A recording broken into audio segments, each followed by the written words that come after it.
You're watching the Action Sports Jax 24/7 network. Now it's time for the Brent and Austen Show. Well, there's a look at the interview requests for the Jacksonville Jaguars, and of course you have to add another name after last night. Brian Flores, the Jaguars requesting to interview him, the Minnesota defensive coordinator, who obviously spent some time with the Miami Dolphins as the head coach. He's another sought-after candidate. We'll get a lot of interviews, and after an interesting finish, of course, with the Miami Dolphins in the league. But there's a list. Kellen Moore, Todd Monken, Joe Brady, Liam Cohen, been talking about him a bit. Ben Johnson, we've had a lot of conversation about the Detroit offensive coordinator. Aaron Glenn, we're going to jump into Aaron Glenn, who played for the Jags years ago for a little bit, and he is a sought-after leader of men. Patrick Graham and Robert Saleh as well, who many people have connected with San Francisco as the defensive coordinator there, or potentially a defense coordinator in other spots, and maybe even a head coach, I guess unceremoniously and maybe too early fired by the New York Jets. Brent Martineau here at Jags headquarters. We're at the Miller Electric Center, Everbank Stadium, right behind us, of course. And, well, why are we hanging out in the cold? First of all, I didn't want to shout too much in the building all day. And secondly, Trevor Lawrence is speaking at 11:15 and didn't want to miss that either. So we will not be able to take that live, but we'll flip around some of the comments from Trevor here on the show today. Obviously, there's a lot of excitement in his life right now because of the new baby, just less than a week ago. And also, there's now curiosity, even from him and the rest of this locker room, at who the next head coach will be. And 2025 is going to be a big one. There's no other way to say it for this franchise, but really for Trevor Lawrence, now coming off a couple of injury-riddled seasons. Got to believe he's as hungry and motivated as ever to get back amongst the better quarterbacks in the National Football League and maybe even the elite quarterbacks in the National Football League, as he's 4 years in now on this rookie contract as a quarterback, not rookie contract, his NFL career as the Jaguars quarterback. Brent Martineau here. Austen Lane's down in South Florida where it is much warmer.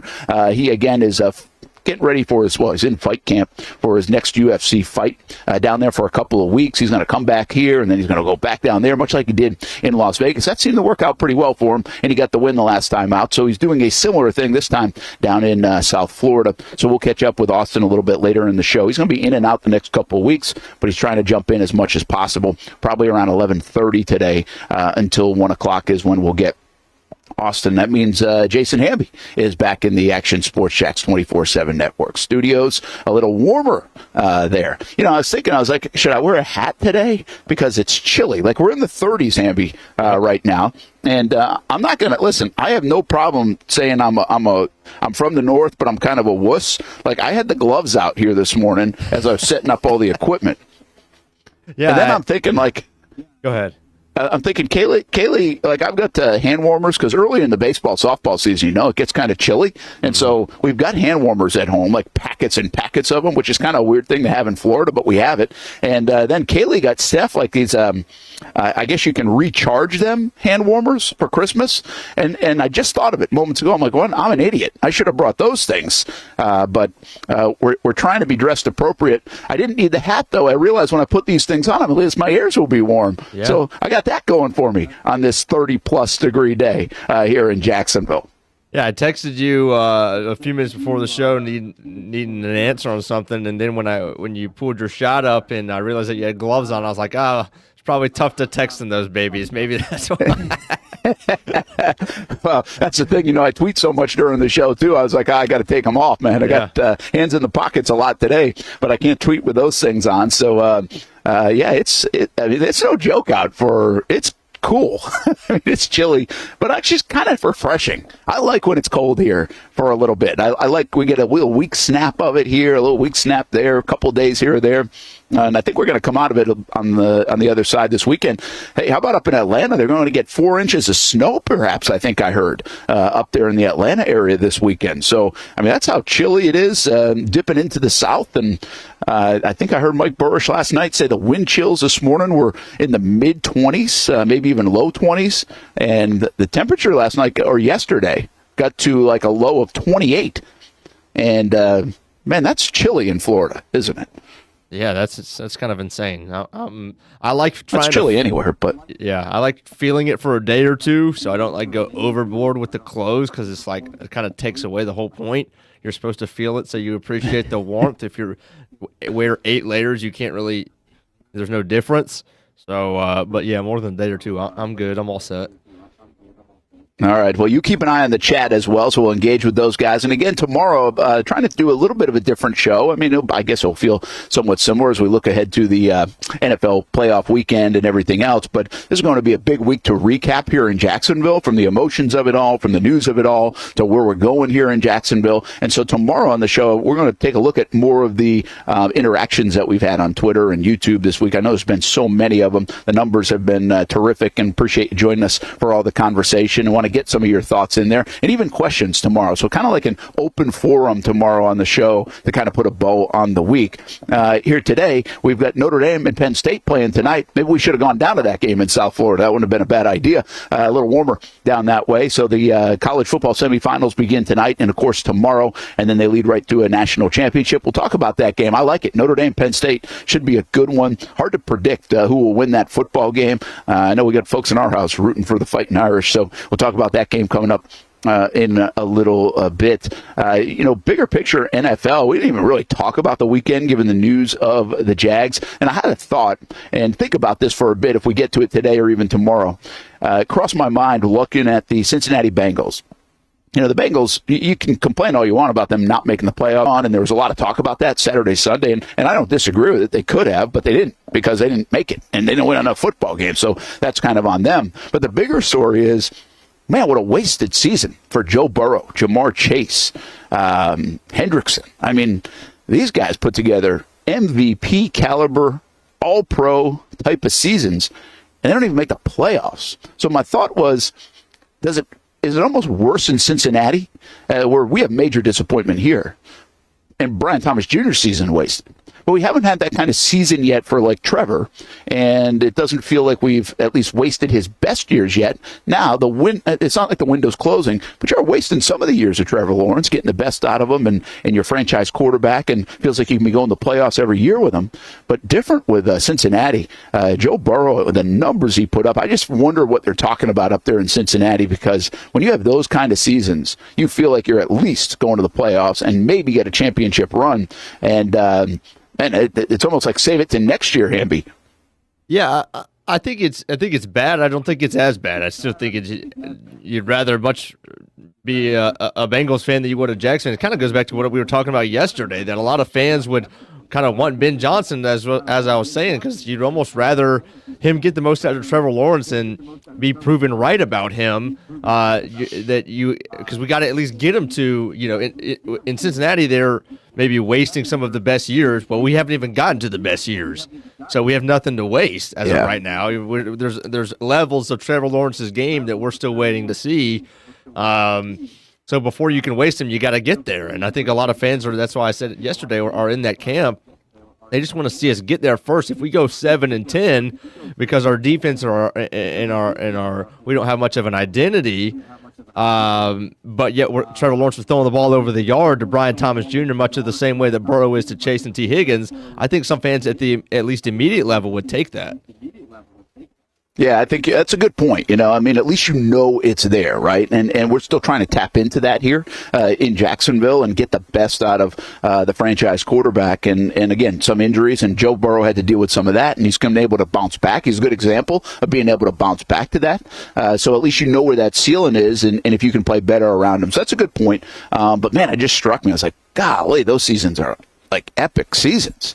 And I mean, you might not have better seasons than those guys are having. Now, Chase seems to put together that kind of season just about every year. So we'll talk a little bit about that and around the NFL as we get going. But it's all about the Jaguars. It usually is, and it really is this week. The newest news is Brian Flores is on the request list for the Jags. So that extends the list. The one that's still a little bit uncertain about the Jacksonville Jaguars, there was a report this week, or maybe even a couple, that Mike Vrabel was going to be interviewing with the Jags. The Jags didn't need to request him, and that's gone a little bit quiet. Have you seen more on that, Hamby? I haven't seen as much on that. I've seen this list. They haven't added him to the list, and we obviously get the Flores news, but I don't know where the Vrabel stuff is. He's already interviewed in some spots. Everybody's got him pointed toward New England. So it could be as many as 10, I guess, is my point. And then there's another name here that people are talking about around, like, I should say, I don't know if everybody's talking about it, but some people on social media are talking about it. Some people are reportedly saying Cliff Kingsbury could be interested, or Jags and Bears could be interested in him, yet he's not on this list either. So, I don't know how good those reports are or that feeling is that Kingsbury could be a part of it. But this looks like it's going about double-digit deep for the Jacksonville Jaguars, which makes it very thorough, just like the last cycle when they hired Doug Pederson. Remember, Shad Khan went really hard after Urban Meyer, and it was like Urban Meyer, tunnel vision, going to get him, blinders on. Yeah. And now this one seems way more open, much like 22, which also lends to say, hey, this is going to take some time. Yeah, there's a couple thoughts there. First of all, extensive process. The Bears have put out their own list, and they're interviewing 13, right? And we saw Ryan Poles kind of talk about that. Maybe it was yesterday or the day before, how extensive their search is going to be, even reaching into the Pete Carroll and even the rumors that it could potentially be Matt Campbell, the head coach of Iowa State, and that's not even included in their 13 as of right now. I haven't seen anything Jags connected to Mike Vrabel since that initial report. I believe that one was from Schefter. Some of the ones were from Ian Rappaport, but that one I believe was from Schefter. As far as Cliff Kingsbury, I remember, I think it was week 7 or 8 when we did a potential head coaching candidate kind of fill-in just for fun here on the show. The Jags were not included in that because we still thought that Doug Pederson, at least at some level, would turn it around. But the Bears were, and I believe I had Cliff Kingsbury there because I just feel like it makes sense with Caleb Williams. And now, obviously, who knows if they're going to interview 13, 14 guys. Flip a coin between all of them. Does Cliff Kingsbury work his type in Jacksonville? Do I put a whole lot into that? To be honest with you, not really. It isn't really impressive what he's done with Jaden Daniels. I just think we've tried some teams haven't tried the retread coach, right? Who's had one job, it didn't work out, and he goes to be an OC, it works great, and they try again. I think Shad, at least for what it's worth, just wants somebody who's never done it before, because of Doug obviously had been done it before, and Urban, at least obviously at the collegiate level, but had been a head coach multiple times. I think he wants a first-time guy. Yeah, it really, again, we keep saying that, and I say that. I think the tea leaves add up to that because you haven't tried it yet. Listen, Shad has tried a lot of different things. A lot. Loyalty, patience, second-year guy, bringing Tom Coughlin back in the mix, obviously.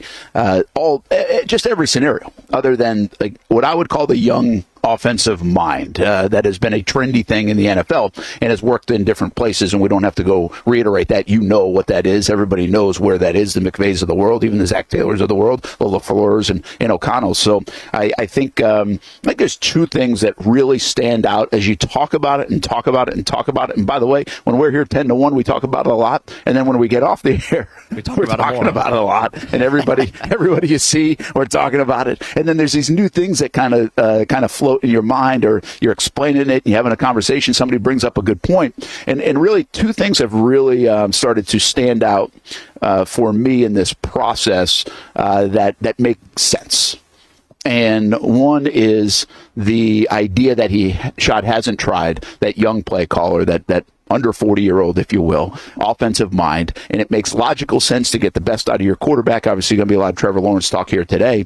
So there's logic there. There's a roadmap there to say, well, what about this try? And then the other thing is, and this is what people continue to miss this week, I think, because of the storyline of Trent Baalke returning as a general manager in part of this process. And that is, this is going to be a coach-centric football team. And I think the more you think about it, the more you look at it, the Jags didn't do that in 2000 and I think even 13. I think it was like a tandem, I think, with Dave Caldwell and Gus Bradley. In 2017, I don't believe it was coach-centric, and many times, perception-wise, it felt like it was Tom Coughlin's program as the executive vice president. In 2021, it was coach-centric. This building was basically built by Urban Meyer in many senses, right? And he had the run of the roost here at Jags headquarters. I think that's the one where go back and listen to Shad Khan on Monday and say, we got to be careful about ego and power and all those kind of things too. Got to be doing it for the right reasons. You can be coach-centric, but you can also be over the top. And I think Urban's the ultimate example of that. They do not want that kind of power. That's a different kind of power. That's a different kind of coach-centric. And that's not where they want to get to. That's living on the edge, or over the edge, quite frankly. And then you look at Doug, and I think even this relationship with Trent, I think there's a lot of conversation that I'm getting that, hey, this owner wanted Doug to be more coach-centric than he actually was. And again, what does that look like? I think some of that's optics and perception, because we go around the league and we look at different programs and winning programs, like, oh, that's coach-centric, that's coach-centric, that's coach-centric. Take a look at a turnaround here of Jim Harbaugh, right, in the Chargers. Well, I mean, you don't even know who the GM is, right? I mean, you don't even know. It's Jim Harbaugh's program. You feel Jim Harbaugh. You see Jim Harbaugh. He's the voice of it all. I think many people around the league would have said that about Doug. Like, this is Doug Pederson's program, Doug Pederson Lombardi Trophy. But I think we even said this over the last few years, man. If there's going to be a heavy in here, he can kind of carry that thing and carry that weight even a little higher, a little bit more. And I'm not sure they got as much as they wanted in terms of a coach-centric program with Doug, because I think he was easy to work with. I don't think that was he wasn't ego-driven to, in that sense. I don't think it's necessarily a bad quality. I just don't think it was maybe as loud as even Shad Khan envisioned or wanted. And now you look at this cycle, and I think, again, the news conference lends to, hey, what did he say? He's not wrong in saying this. Shad Khan, Trent Baalke, these football people, everybody in this building, the idea is to support that head coach because he is the one that's going to set the tempo, the tone. It's his program. It's his scheme. They're his players. He's got to get the most out of them. And I just think he wants to be able to feel that a little bit more, just a little more than maybe Doug, not as much as Urban Meyer. And so just to recap quick, the two big things for me, logically, it's an offensive mind to work with Trevor Lawrence. It's something they haven't tried yet. The younger play caller, again, Doug Pederson in his mid-50s, different than a guy first time in his late 30s, like a Cohen, like a Ben Johnson. And then the other side of it is coach-centric. And you just keep hearing that, and can you feel that? Can we feel that with the next guy that comes in here? And listen, if it is a Ben Johnson or an Aaron Glenn, who we're going to talk about a little bit, that's the case up in Detroit now. You feel that guy. In Dan Campbell. Everything goes back to Dan Campbell. So much so that we wonder, okay, can you bring some of that down with the Ben Johnsons and Aaron Glenns? Is it so much that's Dan Campbell, that's why it's working? Which is probably a little unfair to those other guys who are also instrumental in what they're doing there in Detroit. So those are my two headlines as we kind of sift through all the noise and the mud and the conversation of this week. I think that's where this thing is headed. And now you got double-digit candidates. That doesn't mean the Floreses of the world and the Salas of the world, Patrick Grahams of the world, even the Todd Munkins, who's not that under 40 guy, don't have a chance at the job. I don't believe that. I just think if things go well, I think this is the direction the Jaguars are going, Hamby. Yeah, but let me take it with the Flores thing, because the first thing I see when I'm seeing he even getting traction across the NFL, but much more when we said when the Jags released they'd interviewed him is, I mean, man, remember what the conversations were just a few months ago? Have we not forgotten what it was? It feels like we've almost like the story just fell off of a cliff between him and Tua, and everybody has chosen to forget about it. Like, is the guy a phenomenal defensive coordinator? Yeah, I'm sure he is. But everything coming out from Tua, from the offense, even from Ryan Fitzpatrick in the last 24 hours, he went on a podcast. I don't know really whose it is. It might be his own. But he pretty much was like, yeah, Brian Flores became a dictator and became unrecognizable. Those were the two words that he used, especially because that's a quarterback. Like everybody knows that a defensive coordinator. Ask Austen about what's the guy the defensive coordinator in Jacksonville that he always references. Joe Cullen. Everybody knows that a defensive coordinator can dog cuss every single player on the defense, and it's perfectly fine. That's how they motivate guys. That's how they get them to play hard. Everybody knows you do that to the starting quarterback, unless you get a really rare breed like Peyton Manning or Tom Brady who's going to give it back to you, it's probably going to be a disaster. Austen Lane talks all Jags fans talk about why Doug Pederson didn't instill confidence in Trevor Lawrence. You know the last guy of all of these guys who's going to do that is Brian Flores, because that's what his track record is. He's not this install confidence, play up the quarterback, make him feel good about himself. He literally is the opposite. That's what he did with Tua. How do we have any idea that he wouldn't do it again? I just don't understand why it seems like we've forgotten it. Yeah, it's a unique situation with Flores.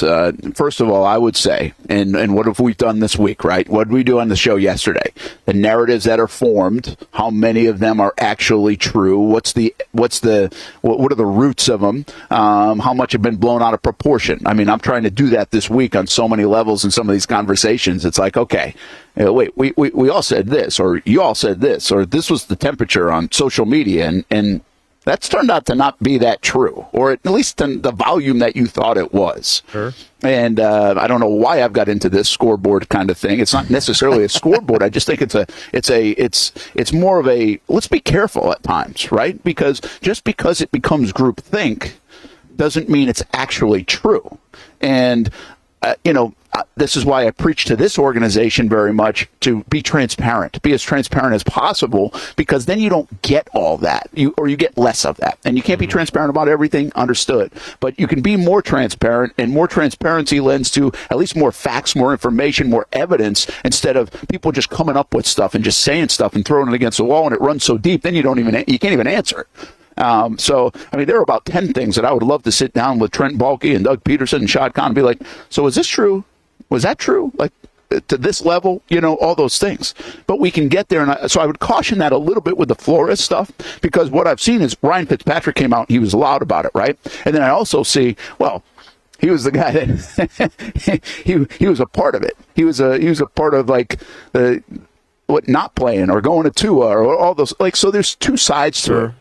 And why are people loud about some of it? Now, I don't know. Does Flores do much for me? Not really. Take away the other stuff anyway. That's not what I think this organization is after right now. I also think there are probably better candidates in terms of how I feel about culture, right? And maybe a Saleh or somebody like that. We had talked about Vrabel. Like, I think those are better candidates. Take everything off the table. I think those are better candidates than a Brian Flores. I also think you can make the case that this is a little bit, hey, the NFL, I mean, they've been in the middle of this back and forth between the league and Flores. Let's make sure we're not excluding anybody from this possible process, and because that could look bad. So I don't know if there's some politics here as well. There always seems to be. But here's the big deal for me. Like, I'd be stunned if a guy like Flores was a coach for a million other reasons than what's come out of Miami or the noise about that kind of stuff. Bottom line is, his defense is really good. He's a good defensive coordinator. Yeah. But to me, you bring some baggage on in all of this that you really don't want to deal with in this particular organization at the time. And it was when Urban Meyer got the job, we knew what Urban Meyer came with, right? Like, we knew. Like, we were to the point in Jacksonville, and I'm not sure how much Shad Khan was to the point in Jacksonville, but, like, even I was to the point in Jacksonville. I was like, all right, we'll sell our soul for some wins, man. Like, we know there can be stuff, but let's just do it. We need W's around here. This thing's about winning. And that's unfair to say, like, I'm not trying to put Flores in the conversation of Urban, but at the same time, when you bring some of that kind of stuff and that potential in, I just think for this organization, just fairly removed from that, where you had to heal this building and heal this place and all that stuff, which, by the way, Doug Pederson did a good job of. Right. Why would you even run the risk, right? Why would you, if that's possible, why would you run the risk? So I think this is due diligence. I just don't think, to me, if you list the candidates in the likelihood, I think Flores, even though he's the latest one, he still probably is on the bottom of my list of potential for the Jags. And Brent, and sure, if you want to take all of that stuff with Tua and away, fine. Let's just go to last week. And here's the other part of it. Obviously, Ben Johnson is at the top of, I think we would both say, our list. It's at the he's at the top of most fans' list. And we just literally had split screens over and over and over on Monday Night Football with the division on the line, with Brian Flores on one side and Ben Johnson on the other. That was what the broadcast kept doing. And guess who cooked? Ben Johnson did. So if he's our top candidate, if we miss out on him to have the candidate be the guy that he just cooked, being Brian Flores, it would just taste bad. It would just taste bad. And that has nothing to do with whether Brian Flores is good or not. It's just the fact that because Ben Johnson's our top guy, and we just saw Ben Johnson beat him. Yeah, I think those are good points. I mean, but it doesn't mean you can't do your due diligence. You know what I mean? That's what I would say about this. It's a process, and I think what people do. Look, Chicago's doing a lot of this too, right? They're getting a lot of input, and I think we've been critical of Shad Khan this week. Everybody's been critical over the years of Shad Khan trying to find the right guy. What you can't fault him for is trying to find the right guy and going through a thorough process. I mean, there's been a lot of different renditions of this, and the last time out they interviewed a ton of people. It took 42 days, I think was the number, and they at least are gathering information. When you learn in this process and you get all different looks, and what do you feel about our program, and how do you feel about the way we ran things, you learn, and you listen. And so you get Flores in here. He's the guy that played against this football team earlier this year. Maybe you learn a couple things that you can actually relate to whoever that next coach is, if that next coach is the guy. Or maybe it's not this cycle for Flores, but it's maybe next cycle that you're doing homework on. Very much like people do around players. Players in the draft process, you don't always get the one you want, right? You don't always get the players. You only get 7 of them or 8 of them, depending on how many draft picks you get. Well, those guys also come up in free agency. So in free agency, after those rookie contracts, a lot of people will refer back to the draft process and the homework that they did. So there's more to it here. And again, I don't think you just bring a guy in to bring a guy in. You do your due diligence on everybody. You try to make sure you're not missing something. And I think the Jags have a nice, healthy list to be able to do that with a lot of different backgrounds. We can put people in different piles. And I think that's probably helpful at the moment. But I would say, I mean, in my thinking, is that I just think Flores is probably not near the top of the list. I know of the fans, probably of us. But right now, I would say this feels more due diligence than it does feel we're going to, we really want this guy. But that's before they sit down and talk to anybody. That's the other thing about this. I mean, somebody can blow you away, which you also got to be careful of. You got to be careful of that. The interview can't win everything. Well, I still think, I'm not sure Urban blew anybody away. I think Shad really was, hey, we're going to try this, which again, Shad is very outside the box in his business world. He's tried outside the box here in this football world, and at times it's worked for a minute or two. It just hasn't sustained. And that's what he's got to find. I mean, the bottom line is the Jags have not been able to sustain. And they need to find the guy that's going to be able to do that. In many respects, and this sounds goofy, right? Next year is not the test. It's the next year.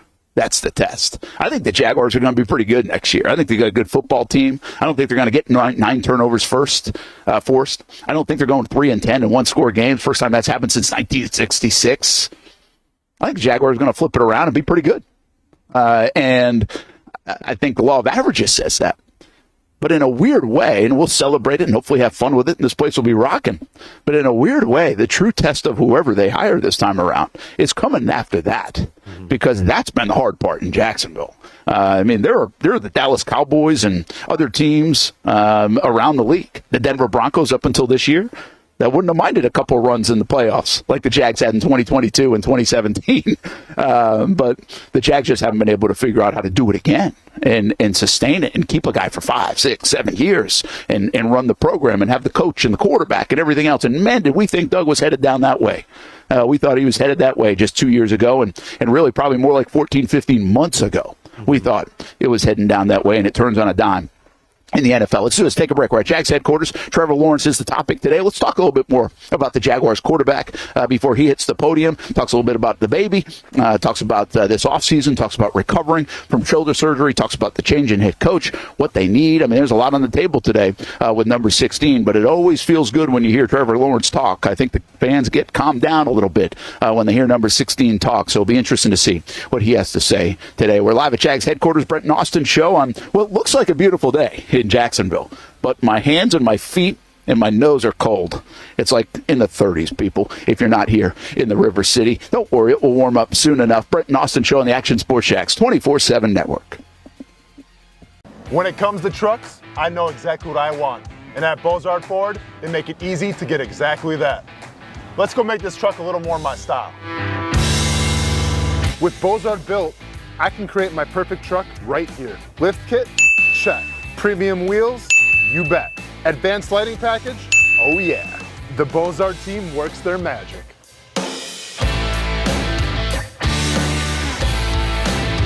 From bumper to tailgate, I'm making this truck mine. It's everything that I wanted and more. From the field to the gym to weekend adventures. This truck's built for my journey. Bozard Built. Customized for your lifestyle, built to exceed your expectations. Check out the inventory and available options at bozardbuilt.com. Unleash your dream ride. Customized, covered, and Bozard approved. When it's time to get a new car for anyone in your family, just remember, nobody but Nimnick, the #1 Buick GMC dealer in Jacksonville. Get the latest price breaks on 2023 and 2024 models or the newest 2025 vehicles in the showroom on Phillips Highway or shop online at nimnickbuickgmc.com 24 hours a day. GMC Sierras, Yukons, and the redesigned Acadias, or get the all-new redesigned line with Buicks. It's nobody but Nimnick, and part of the reason why is this is a first-class buying experience here at Nimnick Buick GMC. You're not just a customer, you're a friend. This is about getting a vehicle that best fits you and getting you on the road, and also helping you and your family down the road. Nimnick has a treating you right guarantee, courtesy, respect, fairness. And most Buicks, GMCs, and Jacksonville's only Car Bravo dealer, nobody but Nimnick. Who has put in the most years and stands behind a better experience? Nobody but Nimnick. GMC. We are professional grade.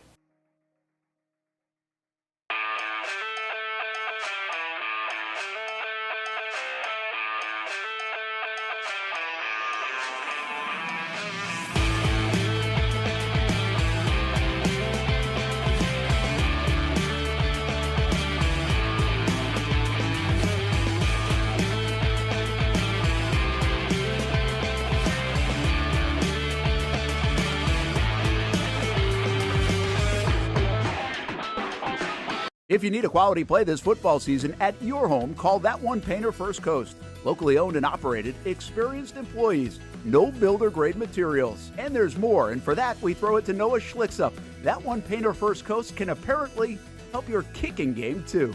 Well, after my failure on skinny sticks last year on Creekside game day, I've spent a lot of time out here at Creekside practicing my kicks. There's only one issue. How is that even possible? The good news is I know exactly who can help. That One Painter can handle all your painting needs, from field goal posts to cabinets to stucco. They got you covered. Though they may not be able to help with my kicking, they can certainly help with the posts. Call That One Painter First Coast today for all your painting needs at 904-495-1373.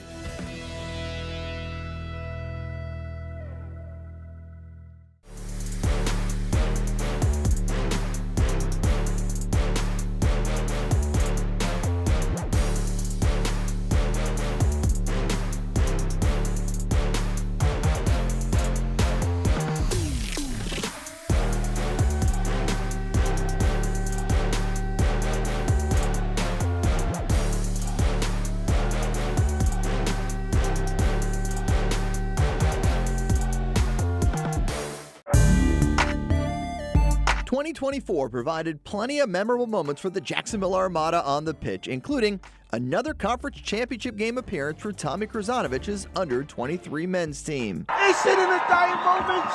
Debuting this year for the first time, the girls in blue, as the Armada fielded a women's under-23 side in the WPSL and made its presence known with some highlight moments. Potential goal of the season. Then attention turned to the future, with MLS Next teams representing the Armada badge in 3 age divisions this fall, including an under-19 squad ranking among the best in the state. Those teams are a big focus on Fleet and Footy, covering the big soccer stories each week on the Action Sports Jax 24/7 network. I'll put one in the back of the net for you. Join us for player profiles, fun interviews, and the very latest on the Fleet and all things footy. That's every Thursday at 2 p.m.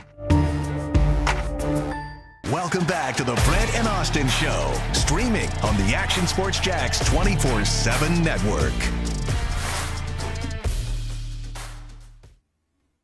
Well, there's a look at the path to the Super Bowl in New Orleans, and it will be on Fox 30, by the way. So we'll have coverage leading up. We have a Making of the Champion special at Super Bowl weekend. We're not going to New Orleans this year. At least that's not the plan right now. I wonder if I'm going to regret that a little bit because I didn't think that far ahead, I guess, at the time, where you could have the Ben Johnsons and the Mark Brunells and everybody coming over this way by that time, and we could have maybe caught up with them. So, but either way, that's just a little inside my own head. It looks like a good playoff. What's wild is Houston is just like, oh, well, they're going to lose. Pittsburgh, they're going to lose. And I don't know if there's another team like that, actually. Like, you could say, I don't think the Rams people think the Rams are just going to lose. I mean, McVay's done enough. You got Stafford. Minnesota's going to go on the road. They probably feel a little bit slighted in that regard. And you got Stafford or Sam Darnold. You know who you taking? Well, I know who I'm taking. I don't care how good Darnold's been this year. So you really look at these playoffs, Hamby, as we welcome everybody back to Jags headquarters here at Miller Electric Center. Trevor Lawrence is going to talk in about a half hour or so. And you look at that playoff and you're like, there are not a lot of teams that you just kind of rule out, which it's the way it should be. I mean, in the NFL anyway. But I think Houston is one of those teams where people are they sleeping on them to the point where they could actually do something? They just don't feel like they've been very good this year. I feel like they got very fortunate to be playing in the AFC South, and everybody handed them the division.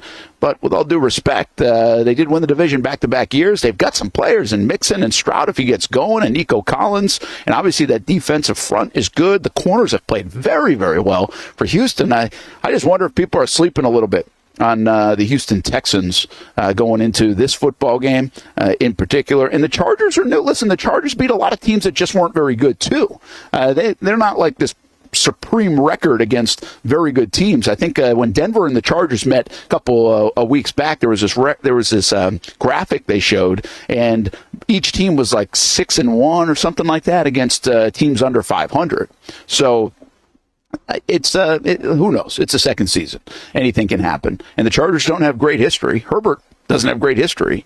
I am not convinced that the Houston Texans don't win that football game. Brent Martineau here at Jags headquarters. My toes are cold. My hands are cold. My nose is cold. Not a baby. But the sun is now beating down on the back, which makes the shot look worse. But it actually feels good. So I thought I had tucked myself into the corner well enough to avoid the sun, and apparently I have not. So that is bad planning on my part. When you get here at like 9:15 and that beast is actually on the other side of the stadium, you just don't think like it's going to actually hit right here.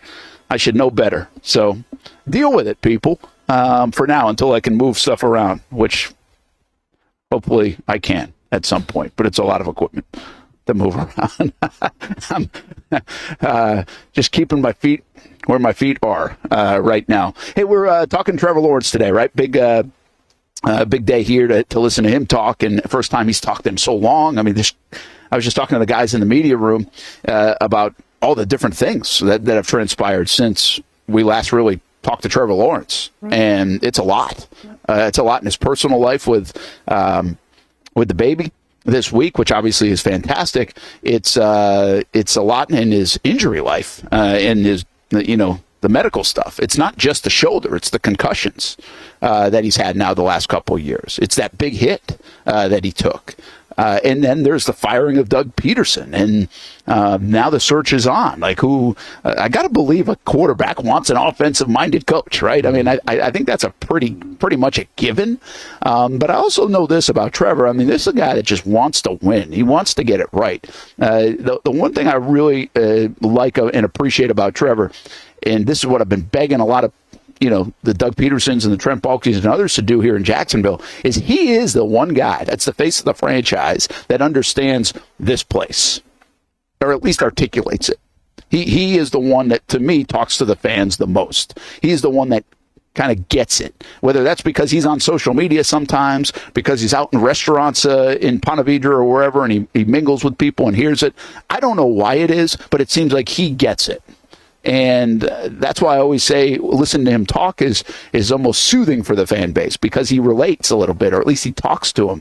I think the Jags need their leaders around here to do a little bit more of that, the Baalkes of the world. And it was the Peterson, whoever the next head coach. I've said that countless times. But Trevor does that. And so I think kind of people will be clinging to what he has to say today about where this thing's going. How do you flip it? How does he get the most out of his talents? And obviously the health stuff, the baby stuff, the everything else that goes along with it. A lot on the table today with Trevor Lawrence, Hamby. Yeah, a lot's on the table, and I don't know, man. I'm going to be searching for some small, almost retrospective, because I think, I feel like if I know the history of Trevor, he's going to say very little about what he wants as far as the next guy, right? He's going to be very hesitant, as were all the guys in the locker room when we talked to them on Monday after Doug's firing. But in every single one of those, we heard, maybe even if it was a really small thing, something about how they felt about Doug Pederson, right? Because that's the big thing that we've been wondering still is, like, how do the players really feel about him? How was he able to keep the locker room? Did they really enjoy him? And guess what? This whole, if we go back to that scorecard, that scoreboard, one of the bigger narratives by some this year was the relationship between Trevor Lawrence and Doug Pederson. And if at times over the year it got strained because maybe Trevor played really bad fourth game of the year against Houston, and Doug said, yeah, he's got to make those plays, where I would say, Trevor wouldn't say the same thing. He doesn't take any offense to that. And then, but others would say other head coaches wouldn't do that. And you got the briefcase or the suitcase with the injury, and we got to whatever the case may be. I'm interested to see if there's even a slightest bit where Trevor addresses anything like that, as far as his time with 3 years with Doug Pederson, and if he feels like, I don't know. I feel like Trevor's probably the guy that doesn't put it on the head coach to develop him. He probably puts all of that on himself, and just, so you're not going to hear, well, I wish you could have really helped me a little bit develop more, or this or that. You're not going to hear that. But I'm just curious to see how he will look back on the 3 years as a whole. Well, listen, I mean, here's the deal. I mean, matter of factly, I think, we were just talking about it in there as well. There's the narrative, like Doug didn't even really like Trevor. Well, that's not true. Doug, he was throwing Trevor under the bus all the time. And we said this way back when that came out, Hamby. That was overblown. Like, right. It was people were really starting to pick apart what Doug was saying at news conferences, because he had made some mistakes, I think, on the podium, body language, what he said, answering questions, all these things. And then people started to pile on, and just like every little thing. I mean, even Sunday, when I asked him about Trevor, people were still like, he had one more shot at Trevor Lawrence. And I was just like, that's not what I interpreted out of that guy. I didn't feel that same way. Now, everybody's got their opinions. Everybody's got their interpretation. I just never felt that. Now, will he shed any light on that relationship? If you're looking for a tabloidy kind of soundbite from Trevor Lawrence today on that, don't plan on it. But it'll be interesting to see him talk about that a little bit. My view on this is much like the locker room on Monday. And that is, when you're in the foxhole with people for this amount of time and you're kind of trying to pull in the same direction, you got admiration and respect for most everybody. I mean, there are some people maybe you don't get along with as well and you don't love as well, or something breaks and splinters a little bit. But I don't think that was the case in this building, quite frankly, between Doug Pederson, Trent Baalke, the locker room, everybody else. I also think it's okay to, even in a good working environment and good relationship environment, to be like, man, I wish they would put me in this situation a little bit more. Like, listen, I got to do more, but I wish they would do a little bit more. We could do a little bit of this. And you don't really get to say in that all the time as the employee or as the player in this case. So I think naturally, there's probably some thoughts. There are probably some thoughts on maybe it's the Ingrams and Kirks and Trevors of the world or whoever else. That's like, I feel like we could have got more out of this. We should be doing a little bit more. Maybe they're saying some of the same things we were saying, like, hey, how about some more eye candy here? How about some more motion stuff? How about a little bit more creativity? Like, why are they doing this in Detroit and this in Tampa and we're doing this? And I think some of that's natural, but it doesn't mean they hate each other. That's my point. Like, I think that's natural. You can listen. We were on a sports office. Like, I think we get along pretty well. But there's no doubt. Like, Marcel and Stuart and Dan and Liv don't always probably agree with everything I have to say, or think we could do this better or whatever. Like, that's just natural. That doesn't mean you don't get along or it's splintered or it's over. And so I think there's, again, this is not all this way or all that way. There's nuanced stuff in here. And again, you're not going to get Trevor blasting anybody today. It's not his style. He wouldn't do that. But maybe he gives us a little bit of insight on the relationship. But I got a feeling he has a lot of admiration for Doug, for Press Taylor. As we were going through some of this year, I referred many times to my conversation with Trevor Lawrence in August, or maybe it was early September, in the practice facility over there. And he used the word, I have admiration for Doug Pederson. And respect. Like, he's the one that used that word. Like, that's where their relationship was just a few short months ago. So, but he also said, now it's time for us to take the ownership. He's done enough. We got to do it, right? So I think Trevor's going to internalize this quite a bit and say, hey, we got to be better. I got to stay healthy. We got to do better. We got to play better. And you can't have the stretches that you had, Cleveland, Houston, those kind of games early in the season when it got off to a rocky start. Trevor wasn't playing great football, great consistent football at the time. He could have played better. It wasn't all him, I would say, but he could have played better. And then when they were still losing games, I thought he was actually playing pretty good football at times. So there's... It'll be interesting to see what we get. But if you're looking for the tabloid, yeah, I'm glad they got rid of that guy. Like, he was awful. We could. I don't think you're getting that. And I think that's real too. I think there might be a little bit here or there where, hey, we could have done it better. I just don't think. I think these guys still got along really well. And there's probably going to be a lot of appreciation for Doug. And why wouldn't there be if you're Trevor Lawrence coming out of, thanks for saving us from Urban, right? I mean, again, this is a 3-year thing. And see, what I asked Doug Pederson on Sunday after the game, and he didn't really, I guess, fully answer it. You have this quote? Yeah. You have this bite? So we'll get to it in a moment. But I kind of knew, right? We kind of knew this could be the case, and you don't talk to Doug Pederson again.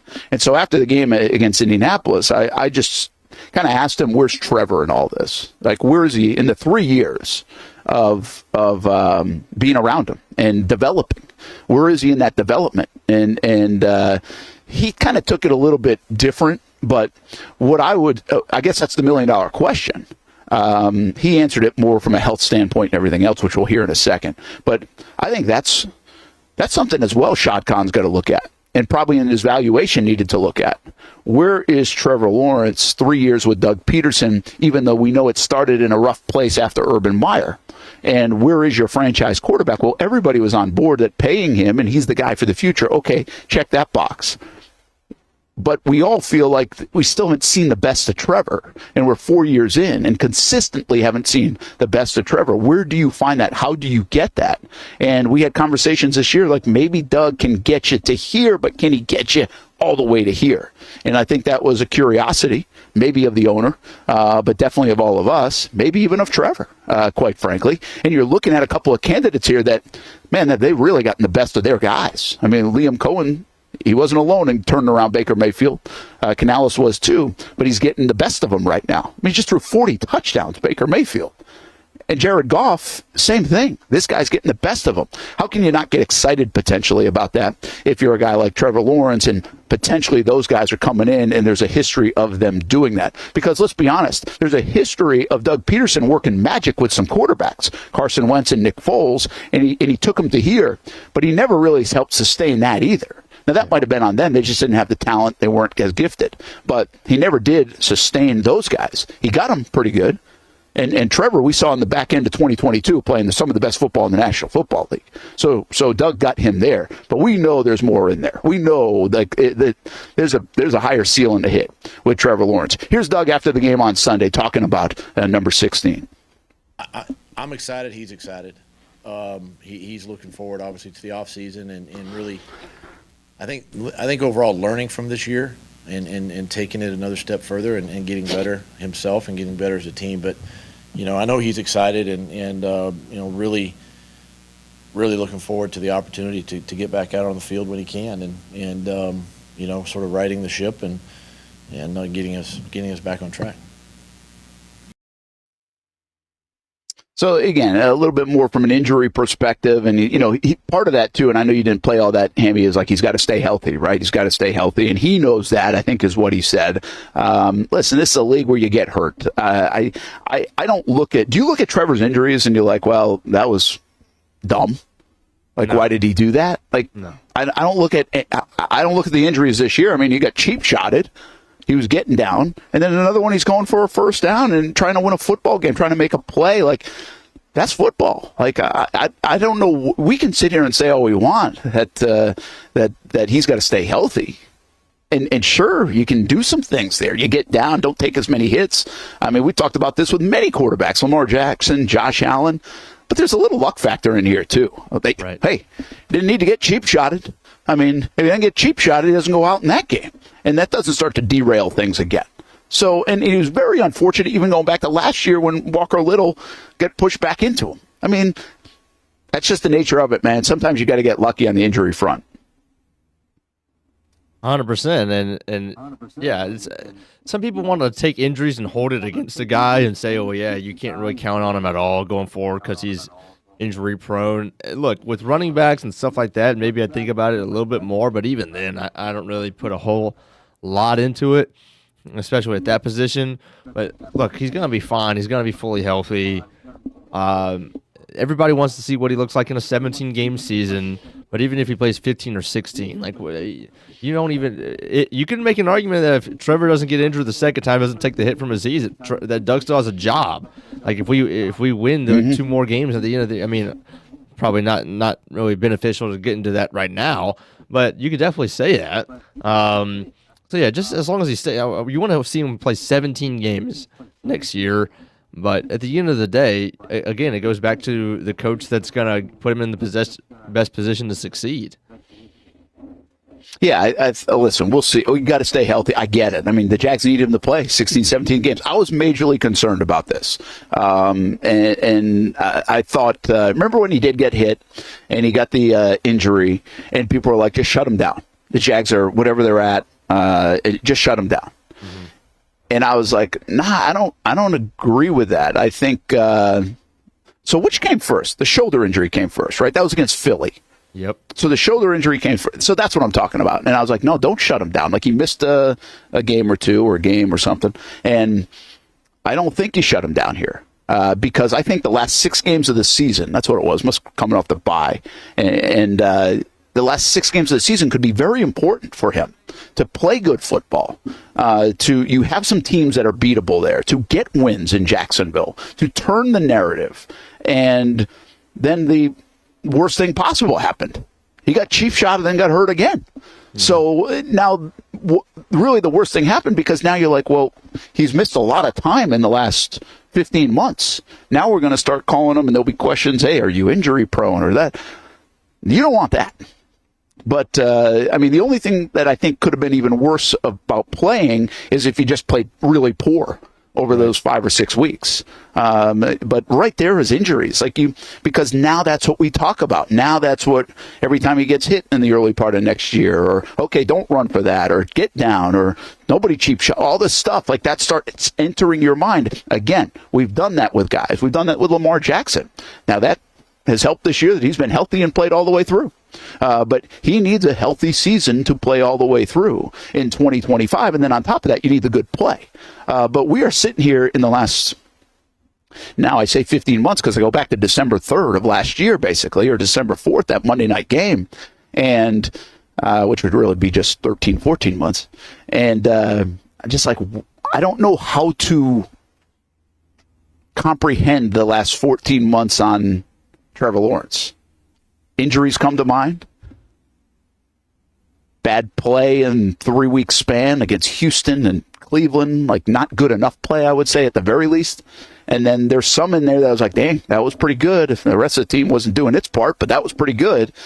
And it's so disjointed in my mind. Like, it's just not a matter-of-fact thing.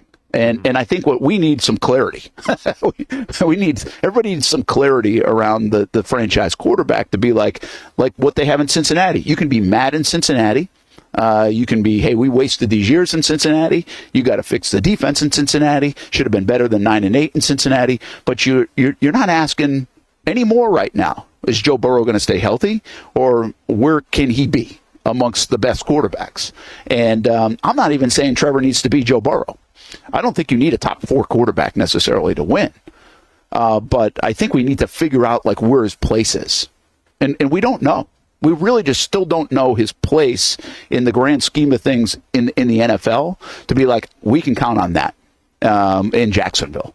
And I think the next coach has to search for that. I think Trevor's still kind of searching for that. And some of that's out of his control because of the injuries. But I think that's just the reality of the situation, unfortunately, here in Jacksonville 4 years in on Trevor Lawrence. I still think there's a lot of hope here in Jacksonville around him. I think there's a lot of belief in him in Jacksonville.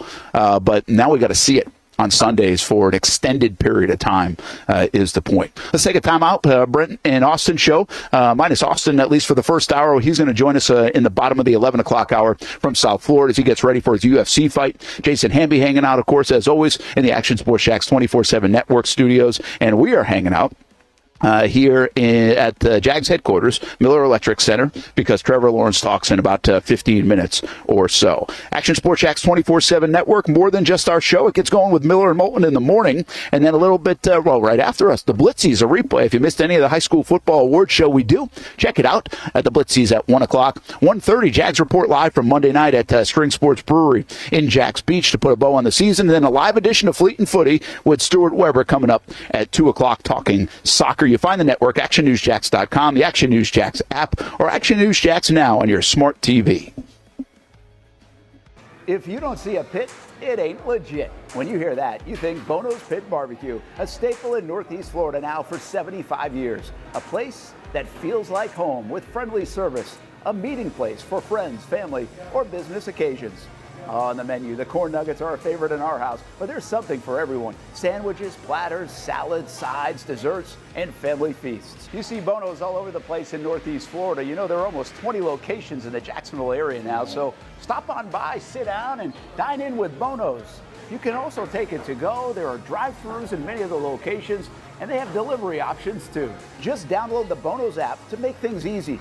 I signed up for the loyalty program, and you can too, to get special offers. If Jacksonville is home, few things feel more Jacksonville than Bono's Pit Barbecue. Celebrate 75 years and many more to come.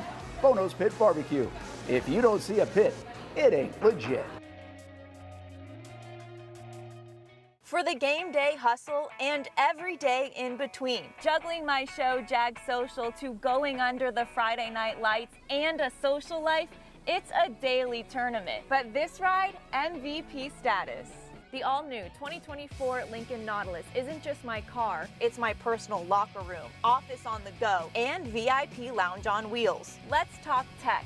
My profile remembers everything from customizing my dash display to setting the ambient lighting and my signature scent. And wireless charging, essential for live tweeting scores. Whether I'm packing for a beach day with friends or heading to the gym, there's space for every passion. After dominating all day, this becomes my recovery zone. The massage feature is like having a personal PT on call. Life's a non-stop game, but with this ride, I'm always on my A game.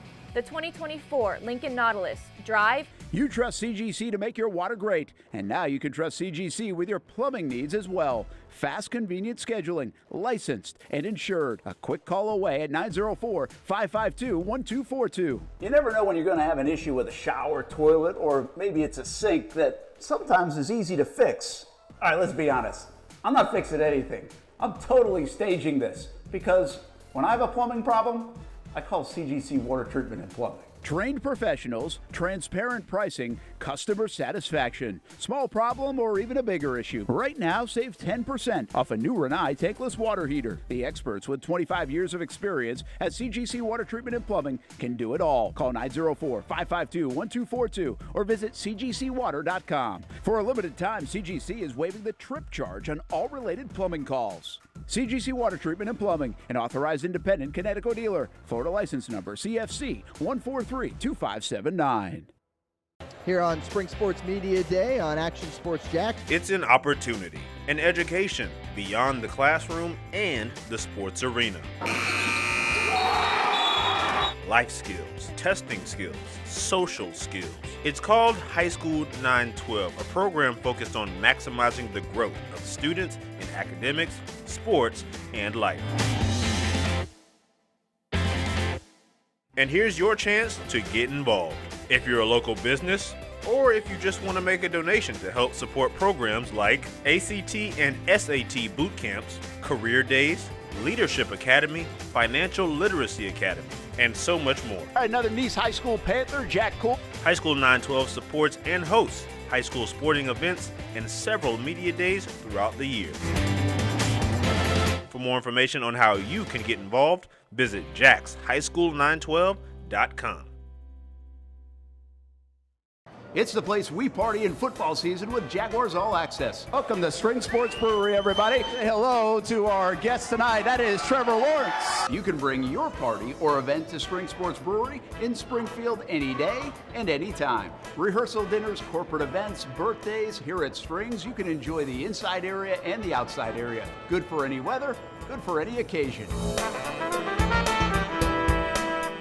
Watch the games, play the games, shoot some hoops. Beer? Yeah, they have that. Plenty of choices. And sure, this is a brewery, but Strings is also a restaurant, and the food is fantastic. A full menu made from scratch meals. And if you need String Sports Brewery to help with a party at your place, they cater too.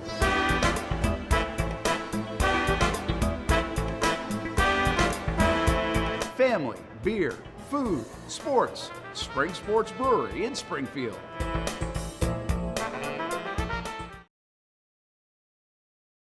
Welcome back to the Brent and Austen Show, streaming on the Action Sports Jax 24/7 network. Well, there's Liam Cohen, Baker Mayfield. Mayfield joking around, talking about one-on-one at Sawgrass will be the indicator on if Liam Cohen is coming over to Jacksonville or not. But he talked about his offensive coordinator. I still think the Cohen stuff is pretty interesting. I find it fascinating just because I covered the guy in high school back in Rhode Island when I was working in Providence. His dad was a coach, by the way, at that time. He was the quarterback. He ended up going to UMass. And we're going to dig up a little bit more on Liam Cohen as he seems to be a pretty legit candidate here for this Jacksonville Jaguars job. But I think it's interesting, just two things that are said about him, or maybe one thing that's mostly said about him and another one that I think, but he's really gone all over the place. Like, he does not stay in a place for a long period of time. Now, why is that? I'm not saying that's a negative. I think that shows his kind of rise through the ranks. I think he's sought after. And with that has come a bunch of education along the way in different circumstances and different positions. And I think that's a good thing. You look at Ben Johnson, he's more stabilized in the Miami organization, the Detroit organization, but it's been in a lot of different roles. And I think that's a good thing. I think climbing the ladder is an okay thing. So Cohen has done a little bit of that as well, or a lot of bit of that. He's worked under McVay. The McVay tree has worked, so there's something to like there. And but again, people criticize that. It's like, okay, well, why is he doing all this? And does he have enough NFL experience and OC experience? And well, there's plenty of experience there, in my opinion, for Liam Cohen. The one thing that I would say about him in Tampa is it's not just him. It's not not the guy that's turned around Baker Mayfield. Mayfield did that last year, got the contract, but he's elevated them now. He's elevated that offense. He's elevated Mayfield, 39, 40 touchdowns, whatever it was for Mayfield. If you watch their, I think it was yards per carry was like 5.4. And I think I saw a statistic that their increase from last year to this year and their yards per carry is like best all time in the NFL, or one of the best in recent memory. So there's a lot to like about Liam Cohen as a candidate here in Jacksonville, and he looks like he'll get an interview, and we'll see how far that goes. But again, he fits the bill, at least as we put people in a little bit of a bucket here. He fits that under 40 offensive mind, high riser, shiny toy that the NFL seems to like, but also has worked in a lot of spots along the way. Let's talk about Aaron Glenn a little bit as we welcome you back the Jags headquarters. I'm going to stay with you for about another 8 or 9 minutes, and Trevor Lawrence talks at 11:15. I'm going to go in there. Hamby's going to have some stuff for you. Austen Lane will join at 11:30. I'll be back right after that. So that's kind of the sequence of events here for us over the next 20 minutes to a half hour. But let's talk some Aaron Glenn. Brent Martineau here. Jason Hamby in the studio. Austen Lane from South Florida going to join us in about 25 minutes or so. And Aaron Glenn's a hot name. Aaron Glenn's a former Jacksonville Jaguar, had a pick six in a Jaguars uniform. He's a player. He's been a scout. He's obviously been a coach. The Saints job is open. He's been linked to that job quite a bit, but let's be honest, the Saints job is the worst job of all of them for a variety of reasons. With all love for the Saints, they're not in a situation as good as many of these other jobs right now, roster-wise, cap space-wise, and everything else. The Jets have interviewed him. Obviously, played a long time for the New York Jets before bouncing around to some other teams like the Texans, Cowboys, Jags, and the Saints. But I saw something pretty interesting, Hamby, the other day on Glenn that I did find fascinating, that he has been in the scouting world. Like, he knows what that looks like. And I forget who put it out there, and I saw it, and I was like, that is an interesting nugget. That's fascinating to me, because coaches don't normally do that. Now, it could be fascinating in two regards. It's fascinating that he's got the knowledge and he knows what he's looking for from an up-and-coming player, a development of a player, a draftable player, even a guy in free agency. But it also is like, okay, does that potentially have a little bit of conflict when you're a head coach and you have an opinion about this from a scouting standpoint, and let's just say general manager Trent Baalke has this opinion? Does that create potential discussion and debate's good, but does that potentially create more disconnect and more disharmony, as Shad Khan referred to that word on Monday? I don't know. I'm just curious about that. I think it can be an attribute. I think it can also be a little bit of a detriment given the situation, whoever you're working with. Yeah, I see that. I think my mind goes to the fact that, look, obviously NFL head coaches, they do their due diligence for the NFL draft, but they're not looking at every single player. They're not scouting every individual coming out. They're kind of, that's the GM's realm, and they kind of probably give their approval or disapproval. So that's where those arguments or detriment could come in. But it's not like Aaron Glenn probably puts his scouting ability and scouting resume of a couple of years on par with the GM to where he thinks that, this and that. It'll depend on the owner, too, based off of how much power that Aaron Glenn gets, whether it's a coach-centric kind of space like we think Jacksonville would be, or maybe, I don't know what New York would be. It depends, because he would be able to probably bring his own GM.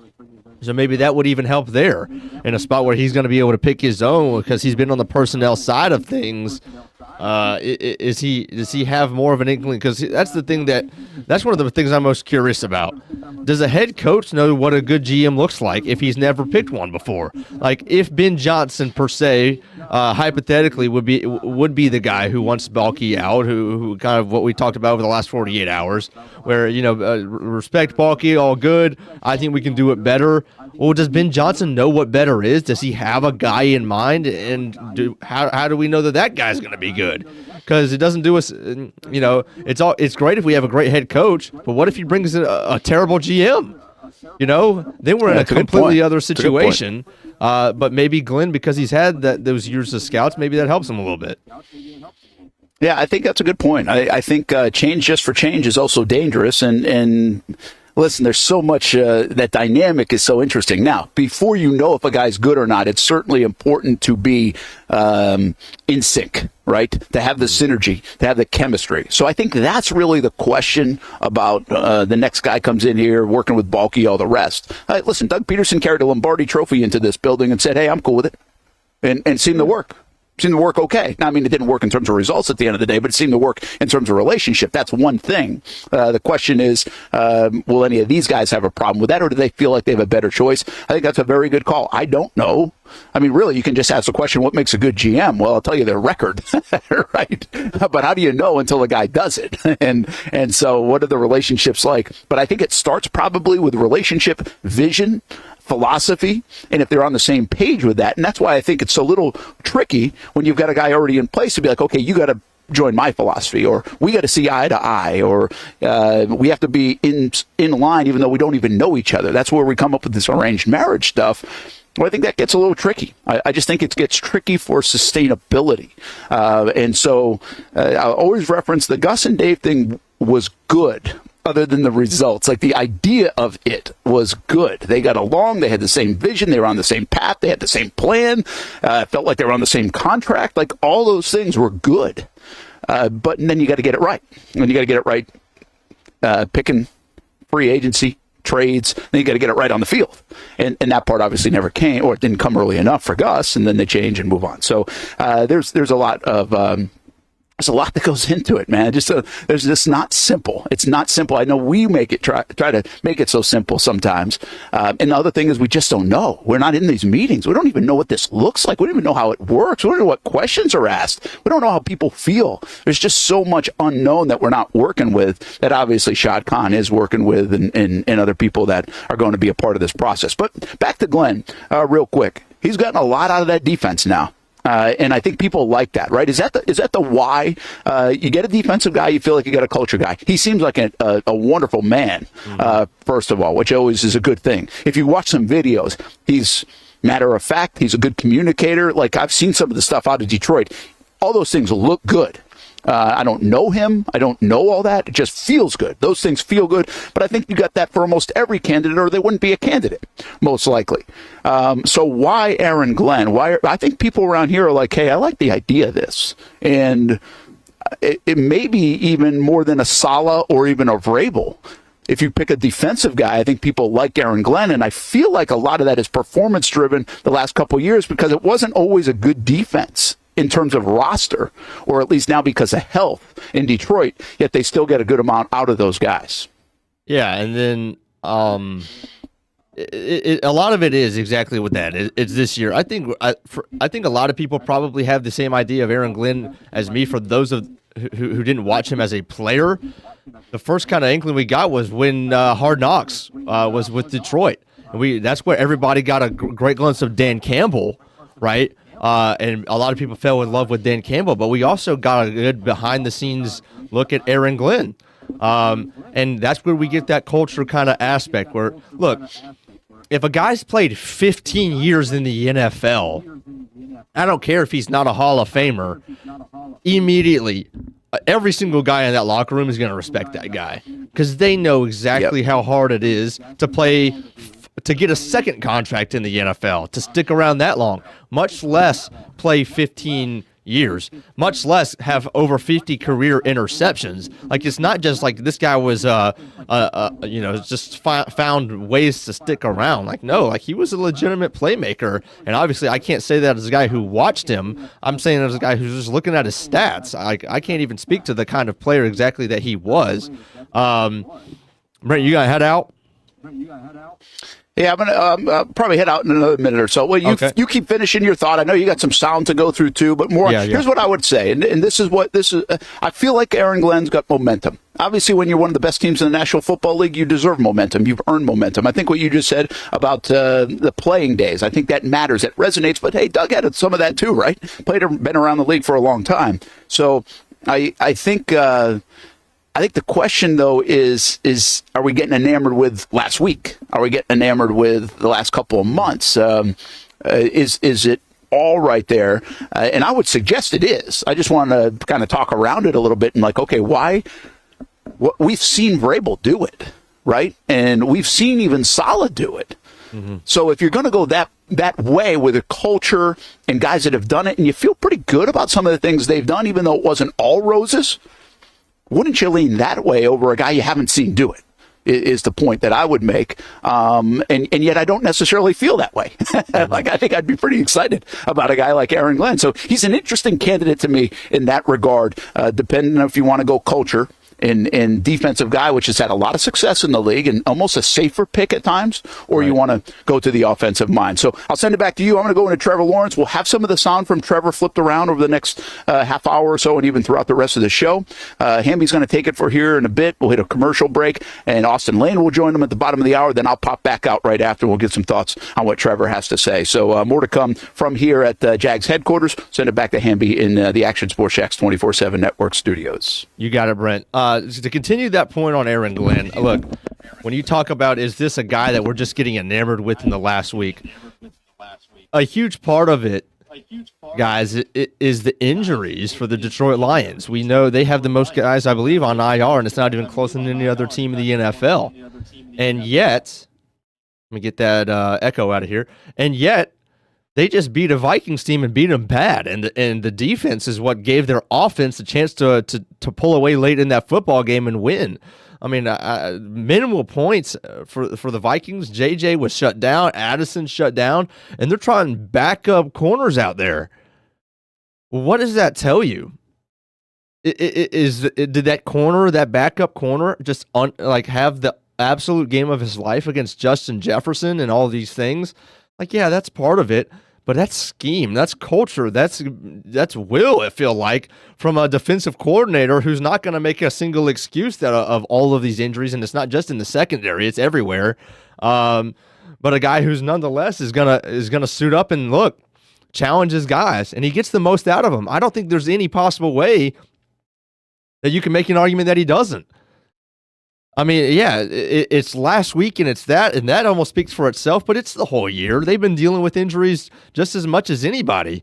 And we got a comment, Cotto 83, we almost beat the Vikings, though. Yeah, I get it, but look, this is not, and that's what I find. If you don't want to take just last week, no problem. Look at the whole year of the injuries. And when Brent talks about, how can we improve the fastest? Guys, we were the 32nd defense in the National Football League, right? Part of why so many are so hesitant to go after a defensive head coach, well, I think a part of that stems from we thought we had a guy in Ryan Nielsen coming in that was going to completely transform the defense, was going to completely transform the way that it looked, the scheme, the identity, you name it, right? And he had a little bit of, and I don't want to compare Nielsen to Glenn because I'm sure they're very different, but in some respects, from what we know about them coming in, they look pretty like they were the loud, the motivator, the aggressive guy who relies heavily on their schemes. I mean, we were wrong. There wasn't a guy, if you're a Jags fan and you didn't believe in Ryan Nielsen, like, please raise your hand. You deserve applause. I don't think there's anybody. We were all convinced. Part of it is we don't know. I mean, it was really his first legit 100% full control defensive coordinator job. But I think that's why some people are scared. And again, I'm a guy who's I want the offensive guy as the next head coach. But at the same time, you heard Shad on Monday. He said, look, if we were just middle of the pack when he got into the analytics stuff, we were middle of the pack last year under Caldwell. Doug decided he wanted to make a change, and this year we were 32nd. And Shad says, look, if we were just middle of the pack again, how many more football games would we have won? Right? So if I'm thinking to myself, the quickest fix as far as next year, and this is why I'm not on this train, because I don't believe quickest fix, but I know some guys are. Some guys are just, we got to get to a winner as soon as possible, and I'm not necessarily worried about sustaining, but the quickest fix is probably it might be just getting the defensive guy so we can get a defense that's not 32nd in the National Football League again. The guy that can turn around and actually get the most out of our defensive line and get some interior push in a secondary that was incredibly underwhelming all season long. And Aaron Glenn's a corner. Well, our second highest paid guy on the defense is Tyson Campbell. Could Aaron Glenn immediately come in and get the most out of Tyson Campbell and make him into the perennial Pro Bowl player that we're paying him to be? Could Aaron Glenn come out and finally figure out the linebacker situation? Or just at least instill the culture of look, I mean, we talked hours and hours and hours about week 18 of 2023 when the defense, who had played okay up until that point in 2023 and won us football games and kept us in football games, looked like they absolutely laid down to the Tennessee Titans and cost us a chance in the playoffs. And then all offseason, we talked about how the culture was not there. If we had a real culture guy, then that wouldn't have been the case. We would have been back in the playoffs, right? And then this year, there were plenty of times when Malik Willis comes into the football game for the Packers, you're at home, and Malik Willis beats you in your own field. We talked about it. The culture. We didn't lose that game because of personnel, because we don't have the players. In our minds, it's the culture, it's the coaching. Well, that's why you get that. That's the quickest fix right there. Could be a guy like Aaron Glenn. He's proven it to you, regardless of the guys that are on the field, the 11 that are on the field, he's going to get the best out of them and find a way to compete. And in one regard, yeah, sure, you can make an argument that I guess the counter argument would be, look, if I had the number one offense in the league and forced every opponent into, to be second halves full of predictable offense because they're behind, they have to throw the ball, they have to drop back and pass, they have to kind of abandon the run at times. Sure, most defensive coordinators would be able to see through that predictability and have success. I get that, but still, I don't think that there's any slighting of Aaron Glenn because of how good their offense is. I just don't think that's fair. Now, does the Lions defense, are they this good if the Lions have a middle of the pack offense and they're all of these games are kind of down to the wire, they're not predictable, they're up in the air? Maybe, but what have we seen? We've seen a lot of success again, and that's without Aiden Hutchinson still, guys. And they're developing pass rushers, and I know that the other coaches for the defense of the Lions, the position coaches, still would deserve a lot of credit for that. That Aaron Glenn is probably not all up in the business of defensive tackles and edge guys, but again, that's where the defensive mentality as a whole, that's where that comes in. I wanted to get to a few comments real quick before I send us to break. We did have, so I'll address this one. This is from Kyle Wesley. I would take Vrabel over Glenn, but I don't think Vrabel was available to us. I like both though. So, and then Hamby's burner, which I guess I should address this now that I have a little bit of the platform here. Hamby's burner, for those that may be new to the show, not in fact my burner. I do appreciate how active that guy is in the chat. No relation to him, never met him before. I actually did meet him but that was much after he changed his handle. That's neither here nor there. He says, I like how fired up Glenn gets on the sideline. Guys, that's what we thought we were going to get with Nielsen. Unfortunately, he didn't have many plays to get fired up about. We had 9 turnovers on the season. We thought Nielsen was going to be the guy who, once there's a game-winning sack, he's halfway onto the field yelling. We get a turnover, he's meeting the guys down in the end zone to dap them up when they do their whole choreographed dance. Maybe he was that guy. We just didn't turn the ball over enough to give him that chance to do so. Or when we did get the turnover, the game was already over, so it's not really the time for celebration. But that's what we thought we were going to get. And that's, I feel like, again, the hesitancy on getting another defensive guy. I'll put, and this is the comment here too. Colin, I'm going to get to that one in a second, but the YB400 says, if we get a defensive head coach, what type of OC will we get with it? This is the point we made yesterday. Again, the hesitancy is like when the number one thing still, regardless of the defense being 32nd in the National Football League, is that we got to get a guy. You're paying $275 million to Trevor Lawrence, who's speaking right now. We'll hear from him in a second, like Brent said. So that's, I feel like, still number one priority. For this team to make a deep playoff run, Trevor Lawrence has to be better than he's been at in his entire career. So if you go hire Aaron Glenn, you go hire Mike Vrabel, even Patrick Graham, who I don't think anybody would say is anywhere near a front runner right now, but just any defensive guy, as we've said yesterday, you almost have to go 2 for 2 on hires because you got to get that guy. He's got to be good, and you got to get a great offensive coordinator. It's tough. It's tough. Whereas if you get, the offensive guy, the Ben Johnson, the Liam Cohen, the Joe Brady, pick your favorite on the offensive end. It seems more so, and I get, yes, you still have to get the defensive coordinator right, but it seems like you're hitting more of the priorities of the team immediately. And as far as not even necessarily immediately, but long term, because of the money that you're paying out, because of the biggest priorities of the team, if you get the offense right, and you get Trevor Lawrence right, because your offensive coordinator is the one who's calling plays, like we begged Doug to do for the last couple of years, and he is the head guy, it feels like you have more leeway with the defensive coordinator, at least to me. It seems like you have a little bit more, a little bit less sense of urgency to hit an absolute home run. Because everybody, I think the fans that want Aaron Glenn, that want Mike Vrabel, I get it. But look, if you go get that guy, every single one of y'all is still going to be nervous and fingers crossed about which offensive coordinator we get. You're going to be nervous. Whereas I don't think you'd be as nervous with which defensive coordinator we would get if we already had Ben Johnson, Joe Brady, Liam Cohen, the offensive guy as the head coach.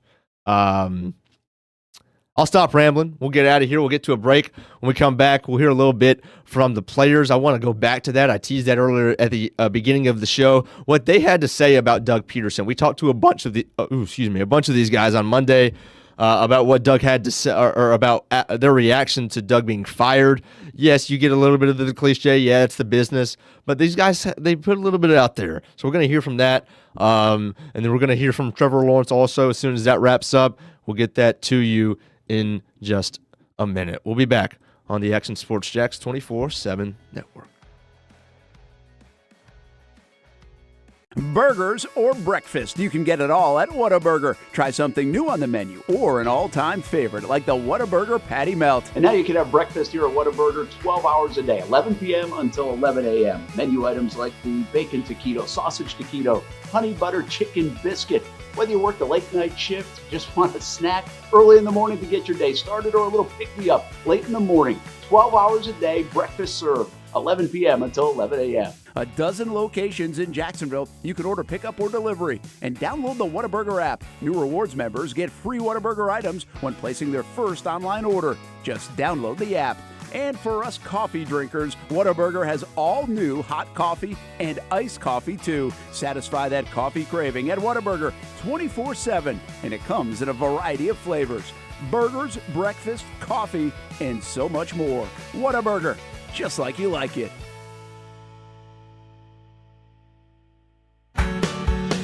People helping people. It's at the core of what Alive Credit Union is all about, and it's been that way for over 70 years. From the start in 1954 to today, the mission remains to inspire financial wellness and give you a financially fit lifestyle. Alive Credit Union and its employees are committed to not only serving their valued members, but also our community here in Northeast Florida. I had a chance to see that commitment firsthand as Alive partnered with our Action Sports Jacks 24/7 team to bring you Armada men's and women's soccer broadcasts. Inside the 18, it is a shot, and it's a goal! Chloe Chivers. And that connection to the community continues with Alive Credit Union's support of the Police Athletic League of Jacksonville. Alive Credit Union's commitment to our community also involves serving the financial needs of all first responders through the recent merger partnership with City and Police Federal Credit Union. Join the community and become a member of Alive Credit Union today. Find out the many ways you can be inspired in financial wellness at alivecu.coop. I've been telling you about CGC Water Treatment and Plumbing for a long time now. Their drinking water systems remove up to 99% of contaminants. We've had a Connecticut water softener and drinking water system in our home for more than 7 years. You can see the difference whether you're washing clothes, the dishes, or what I like to do most, fill this up for some coffee every morning, and mostly all day. Remember, if you're not filtering your water, you are the filter. Don't be the filter. Right now, save $1,000 or more when you bundle a Connecticut Premier Softener with a Connecticut K5 drinking water system. The experts at CGC Water Treatment and Plumbing will test your water for free and determine your water score. Don't know your water score? CGC will find out and recommend the appropriate Connecticut water treatment solutions so you can improve it. Call 904-552-1242 or visit cgcwater.com. Ask about our 90-day love it or leave it guarantee. CGC Water Treatment and Plumbing, an authorized independent Connecticut dealer. Florida license number CFC 1432579. Baker Sports is local sports. Uniforms from Pop Warner and Little League to travel ball, high school, and college. They make you look good. They help you play good. Baker Sports has been helping families make memories that will last a lifetime with their Baker's Buckets. We've got a lot of these filled with baseballs and softballs in the garage. I've been throwing batting practice to Ty and Kaylee for years and also sit on the Baker's Bucket, catching Kaylee while she practices her pitching.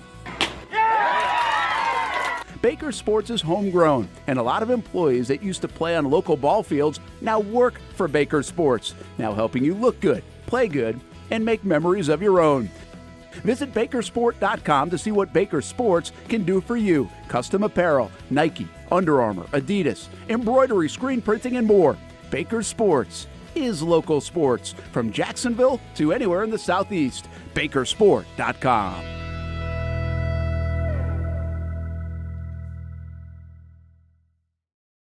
When it's time to get a new car for anyone in your family, just remember, nobody but Nimnick, the #1 Buick GMC dealer in Jacksonville. Get the latest price breaks on 2023 and 2024 models or the newest 2025 vehicles in the showroom on Phillips Highway or shop online at nimnickbuickgmc.com 24 hours a day. GMC Sierras, Yukons, and the redesigned Acadias, or get the all-new redesigned line with Buicks. It's nobody but Nimnick, and part of the reason why is this is a first-class buying experience here at Nimnick Buick GMC. You're not just a customer, you're a friend. This is about getting a vehicle that best fits you and getting you on the road, and also helping you and your family down the road. Nimnick has a treating you right guarantee, courtesy, respect, fairness. The most Buicks, GMCs, and Jacksonville's only Car Bravo dealer, nobody but Nimnick. Who has put in the most years and stands behind a better experience? Nobody but Nimnick. GMC. We are professional grade. Welcome back to the Brent and Austen Show, streaming on the Action Sports Jax 24/7 network. Welcome back to the Brent and Austen Show. We're going to get to Austen here in just a second. Brent obviously will come back as well. He is in Jags HQ at the MEC talking to Trevor Lawrence along with the other local media, obviously, about obviously the new baby. Doug not being here. Hopefully we'll get maybe some inclinations on where he's at with his recovery and potentially what he would like to see in his next head coach. But I think a lot of it is going to be based off of what did you see what are your thoughts when Doug Pederson was let go Monday morning? How do you characterize and kind of categorize your last 3 years with him and how he was able to develop you and your working relationship with him? We'll get to that. But first, I want you guys to hear a couple of players that we talked to on Monday, fresh off of the news Monday morning, on what they thought and going as soon as Doug Pederson was fired, their relationship with him, and what they're thinking going forward. Here you go. It was kind of shocking, just as a second-year player, just learning how this league is and the business side of it was. Coach Doug, a really good coach, taught me a lot of things, and I really appreciate him. Really great, man. I think for me, I didn't, Doug's probably the best head coach I've had. So, for me, like I came from Syracuse, came here, had my first year, which wasn't a great year, and then Doug kind of showed me what the NFL is supposed to be like and what it looks like. And his program, the hard work we put in is second to none. So, wherever I end up, whether it's here or somewhere else, like whatever program I'm under, he set the foundation for my career in terms of how it's supposed to look in the grind and how you prepare. I mean, at the end of the day, I understand it's a business or whatever, but I mean, you hate to see somebody lose their job. I just wish the best to him and thank him for everything he did for me, just taking a chance on me. So, I just want to thank him for that. Yeah. Obviously, it's unfortunate because at the end of the day, we all had a hand in this season and just how the way things have shaken out. I have a ton of respect for Doug. He's made me a better football player, a better man, and I think he's one of the better coaches to have coached in this league. And it's just unfortunate the way that things went. But obviously, the organization has to make a decision that they feel is best going forward. Really just starts with having fun. I feel like I got the joy of playing football again just in OTAs, and he keeps it real loose and everything. So really appreciate him for that. And obviously it's my first time really playing for a coach that played the position. So just him seeing the game from a quarterback's eyes was awesome. And like I said, I wish him nothing but the best and learned a lot from him, not only on the field but as a speaker to the team. I feel like he did a great job controlling the team. Not only in meetings but after the games. It's tough to be in that situation, and he handled it like a real pro.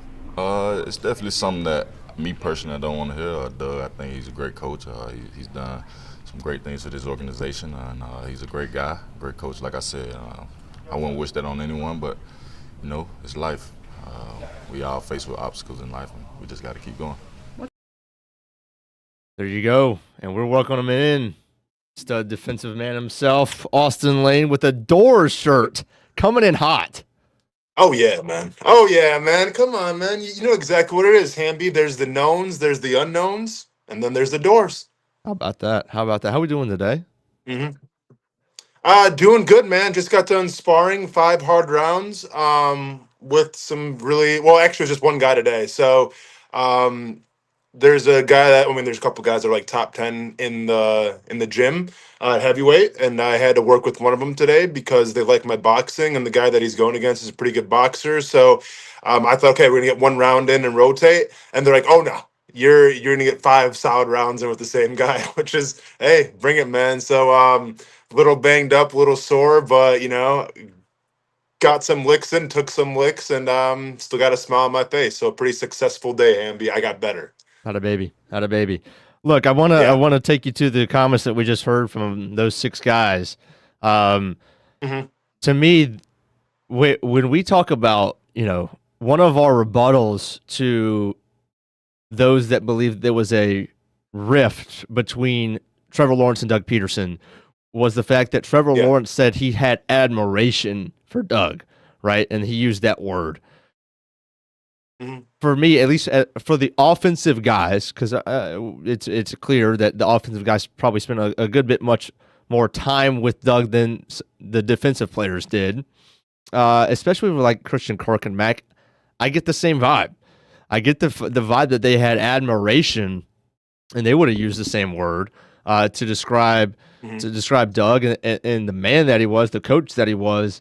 And that they probably take a lot more responsibility for him being out than a lot of other situations where coaches are getting fired.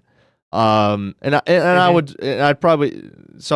to get your thoughts. You probably say that players probably take responsibility most of the time when their coaches get fired, but doesn't it seem like this one maybe was a little bit more of that kind of thinking? Yeah, so I've been a part of 3 teams where the coach got fired, right? So I've been through it a couple times. And, okay, so here's what people got to understand. Like, when you said there's a disconnect, I'm not saying that, like, guys are in the locker room plotting to self-sabotage, planning to sabotage the team, causing a mutiny. You saw that a little bit with Tyreek Hill, I think, in Miami, and that's still kind of coming out, like, what happened there. I'm not saying any of that happened.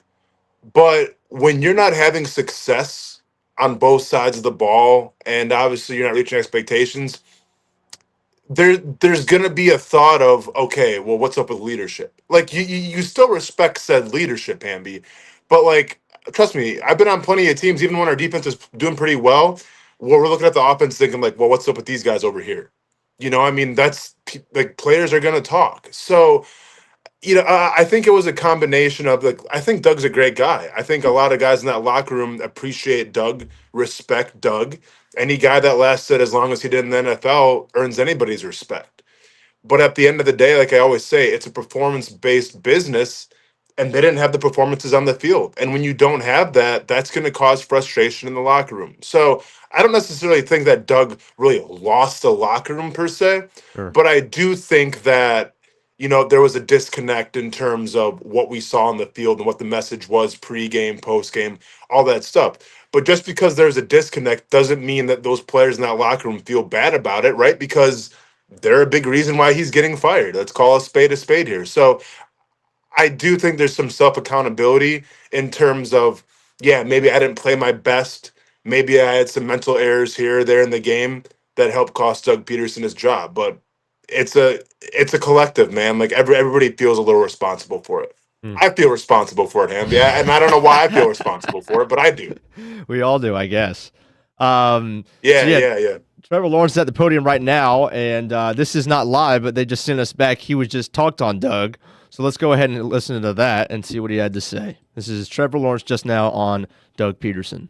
I mean, it's both. It's as a player, it's weird, especially given the history with Coach and being here and having success early. I think it's difficult to look at where we're at now at the end of this season and take it for what it is and be like, man, it was just such a rough year and tough on every regard. Injuries, not winning games, that's just tough on a team. So I think as a player, you look at it and you understand that's part of the business, but you're also disappointed and you feel some responsibility because as a player, you have impact on the game. It's on us as well. So I think you see it and it's unfortunate, I guess is the best way to put it, just because you feel like you wish you could have done more and you wish you would have won more games. If you asked any of us going into this season, no one would have thought Coach Peterson would have been fired at the end of the year, and you just see the way the year went, and it's just disappointing. So I think it's a weird feeling, but you do understand it's part of the business, and you have to continue to get better. And for whatever reason this year, we didn't do that, and that's not. I think there's a lot of things at play regarding that, and it's not all just on one person. And I'm very grateful for Coach and what he's done here and done for me. My rookie year was really tough and a lot of chaos and turmoil and just a really crazy situation. And for him to come in and provide stability and to kind of revive our team a little bit and be that consistent piece and voice for us. He's done a lot of great things here, so I don't want that to be overshadowed by obviously a tough and disappointing finish to how it went. What would you like to see in a new coach? I mean, in terms of either style. All right, well, we'll probably hear that at another point later. But Austen, your reaction to that? Yeah, I mean, probably about as you expected. Yeah, I think the marriage of Doug Pederson and Trevor Lawrence, Hamby, it'll be remembered as, I think overall it wasn't toxic by any means, but we talked about in the past a little bit how there was never really a point where it seemed like Doug Pederson tried to prop up or elevate Trevor Lawrence. And maybe that's just not his style. Maybe that's just not in his coaching DNA, whatever the case may be. But I think that had something to do with not getting the best out of Trevor Lawrence. I really do, in terms of the confidence factor. And keep in mind who we're dealing with here, Hamby. We're dealing with a guy who knows nothing but winning, knows nothing but being a leader of successful football teams, whether it's in high school, whether it's in college. He gets drafted number 1 here. Everyone's excited, and you get Urban Meyer. And it was a rude awakening, I think, for Trevor Lawrence, because you go from being this top guy all the time to now having Urban Meyer and, things that are based on what we've heard. Like, it was kind of a nightmare in that locker room. There was no team rapport. Got the guy in the bars doing his thing. Guy supposed to kicking players on the field. So it's all this crazy stuff that when you're a young guy, especially at the quarterback position, coming into the NFL, which is a whirlwind in itself. Oh, by the way, you play the quarterback position, the hardest position to play, and you don't really have the endorsement, I feel like, of a head coach in Urban Meyer. You got off to a rocky start. And then in comes Doug Pederson, provides a little more stability. And through that stability, I felt like you got a guy who was even keel, but never really elevated and gave that quarterback confidence like I think you wanted. So regardless of what the next coach looks like here, I just hope it's one that's going to be enthusiastic to work with Trevor.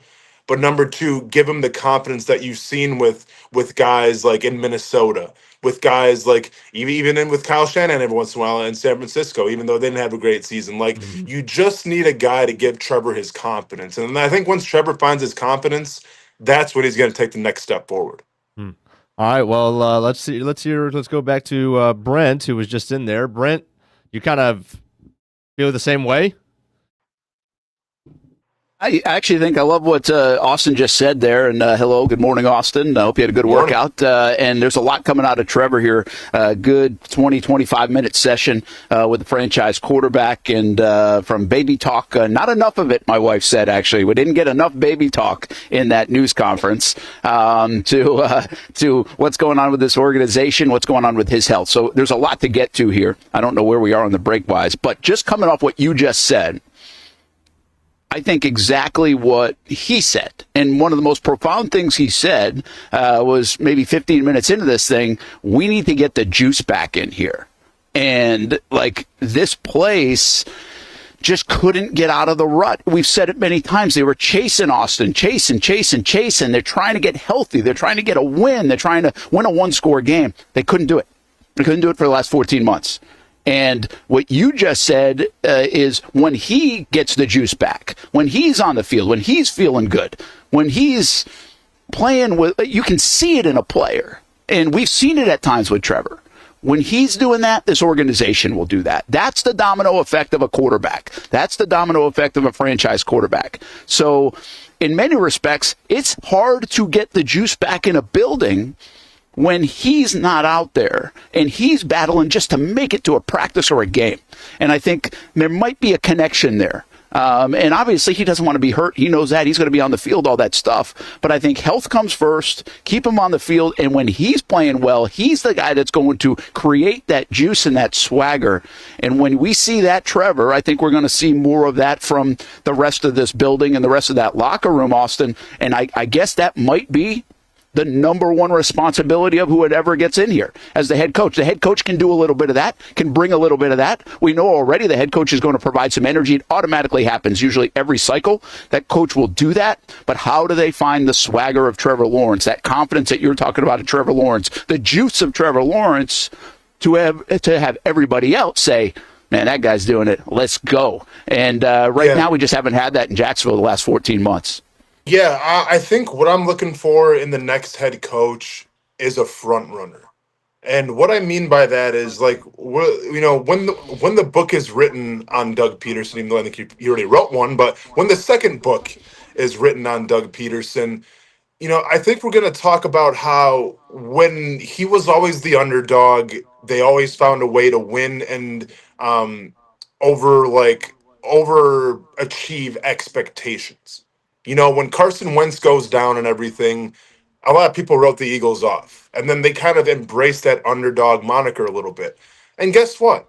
When you're the underdog, it's easy to find energy, right? It's easy to find that motivation, that enthusiasm, because no one's giving you a chance in hell to do anything. So all of a sudden you can take all these sound bites, you can take the local beat reporters talking smack and say, all right, we're going to prove you guys wrong. Check this out. And that's what the 2017 Eagles did. And then after that, there was some success, but they never got back to the promised land of going to the Super Bowl. And then, obviously, year after year after year, it just fell apart. You come to Jacksonville, you replace Urban Meyer, where we all thought, okay, it's going to take some time to kind of rewrite the damage that Urban Meyer did, but you get off to a hot start right away when nobody expected anything from you. Once again, that energy, that's easy to find when no one's really giving you a chance. The following season, Okay, there's some expectations now, right? And you get out the gate pretty hot and everything. You play some pretty good football, and what happens towards the end? And yeah, you want to point your finger at injuries and go ahead and point your finger at injuries, but bottom line, it's snowballed. You lost too many games. You went out of the playoffs. So then what was the story this year? The story this year was, okay, Houston's good. CJ Stroud's going to be good. They reloaded. But this team, the Jacksonville, should be competing for a playoff spot and should be competing for a division. And they don't even come close to that. So I think we need a coach who can, when expectations are set and we're expecting this team to do well, you have to find that extra motivation to keep those guys on track.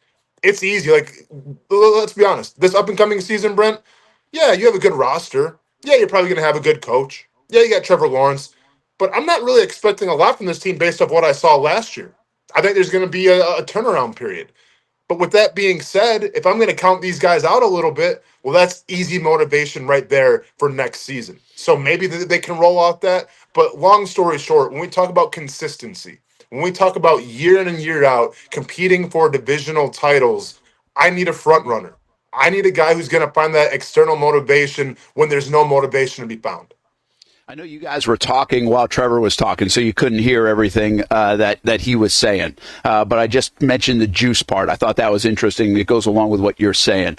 He did mention about the coach, but we kind of got as expected. He was like, listen, I'm an offensive guy, so I lean toward the offensive coach. But really, we just need somebody in here that's going to lead us in the right way, and we want to follow and all the things that you said. But there were a couple of highlighted points along. He tried to stay away from, hey, Trent Baalke's back, and are you going to have a say in the next head coach, and all those kind of things that, I remember Shad said the Aaron Rodgers 2.0. That's not what this is. It sounds like Trevor's voice is pretty loud in this building. I think Shad Khan talks to him a lot. I think I've said that multiple times over the last couple of years. I think they want his opinion. Doesn't mean he'll name the next coach. There's a difference in that. But he's part of the conversations. He acknowledged that. He respects that. He likes that. But he also said, hey, I don't want to overstep my bounds when it comes to my job and what my responsibility is. There's a point where you stay in your lane. So just a couple other highlights. Predictability he was asked about because of what Shad said about this offense. And he said, listen, and he did this without taking a shot at Doug in press. He just said, I think we were predictable at times. And a lot of that was because of the run game and the inability to run the last couple of years the way we wanted to and be effective. And so therefore you can't do some of the things and get into some of the things that you want to get into. He acknowledged Doug Pederson helped kind of rescue him from his rookie season, and never really got into the relationship part. That question we never got to because of the length of the news conference, but I think you can tell there was an admiration still and a respect. He said at one time, I'm grateful for Doug Pederson. And so, but there's also this underbelly. When I saw the locker room, when I've talked to guys in the locker room Sunday after the game, and even with Trevor here, and I don't know if I'm reading too much into this, Austen, but there's just a sense that as much as I think they have a respect for Doug and they appreciate Doug and the staff, that there still was something missing. Like there's just something missing that they feel. And specifically, I don't think they're going to name it. But the reason why I think they bring that up is because Trevor once again acknowledged, hey, we got the right guys. We got the guys. We got good players. Well, if you feel that way, well, then you probably say we didn't do enough with the players that we had. And, of course, he acknowledged the injury part that they missed half the year, most of them, or some of them. But then he also referenced, and not for the first time, we've heard him say this multiple times during the year, I think even last year, that we need to be more gritty. We need to be more physical. We need to be more tough. Physically, mentally. He has said that multiple times now in the last year and a change, quite frankly. And you listen to Evan Ingram talk, and you listen to Kirk talk, and you listen to these leaders talk, and I just get the vibe that they didn't feel like they got enough of that maybe from the coaching staff, and that's a coaching staff thing. Wouldn't you acknowledge that that's more of a coaching staff thing based on the way Tom Coughlin used to coach his team, or when Coughlin and Marrone came back, and Dan Campbell and what he's doing? I think that it's not a shot I think it's just we need a little bit more of this from the guys leading the way. That was my interpretation, and not just today, but over the last, I would say, 18 months and some of the things that Trevor has said. Yeah, I mean, I think, when I opened the show with Hamby here about 20 minutes ago, that's something I talked about was in terms of there seemed to be a disconnect. Now, it doesn't mean that Doug Peterson's a bad person. Doesn't mean that those players weren't trying to play for Doug Pederson, but it means that the message was not getting through. And I think when we talk about the grittiness, the toughness, you just can't turn that on and off. Like, that's built through months and months of preparation stemming through the offseason. That's built on months and months of team meetings, team messages, holding players accountable at practice. It's not something you can just turn on and off. People want to say, okay, Dan Campbell, he's just a really motivated guy, so you can just show up and get the best out of his players.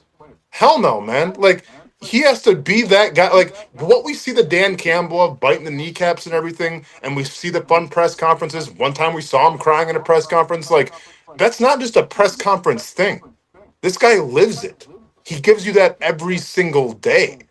And I think with Doug Pederson, it was more of maybe a players-friendly coach, kind of the Andy Reid tree a little bit. And once again, I've said this a million times, I don't think you had necessarily the players in that locker room that were going to take that message and build upon it and say, all right, guys, now let's add our own toughness to it, right? There's some teams that you can do that with, and there's some teams that need the coach to kind of show them the way. And I think this was a team that needed more of the coach to show them the way, and unfortunately, I don't think Doug Pederson did. Here's the wild dynamic of that for me in my mind that I've wrestled with when I've talked about this topic before. And before we hear from Trevor on the new coach and what he wants in it, it's wild because I'm looking at the practice field. And again, this is just more of an optic perception feel thing that you get to. You're like, okay, we keep hearing how hard the camp is, how long the practice is, based on, again, other teams around the league. Even, who was it? Tampa came here. Tampa's in the playoffs, okay? Tampa came here, and they were like, man, we don't practice like this, right? So it's like, well, Doug's tough on them. Doug's hard on them. Like, yeah. This is, so there's that element that's kind of like, in my mind at least, I don't know about yours, Austen, but I think from a perception standpoint, when we say tough or hard enough, there's that, but there's still something more to it, to the point you just made, to maybe putting it on the walls and feeling it in a team meeting, feeling it in a conversation, feeling it on a podium. Like, what are you all about? There's something I probably didn't talk about enough because I think there was so much going on with Doug at times this season. In London, if you go back to a news conference in London, I want to say it was like a Friday morning before the second game. It might have been a Wednesday, but it might have been a Friday. And, of course, it was coming off the whole Andre Sisco quit thing and everything else. And I remember asking Doug Pederson, what's the identity of your football team? And if you go back to that question, you will get an answer that took about, 2, 3, 4 minutes. And I don't know if we ever really got the answer, is my point. Usually when someone in a leadership position, or like especially in a sports realm, they ask you, what's your identity, your mission, your this. It's like boom, boom, boom. It's like 15 seconds. It's like a mission statement.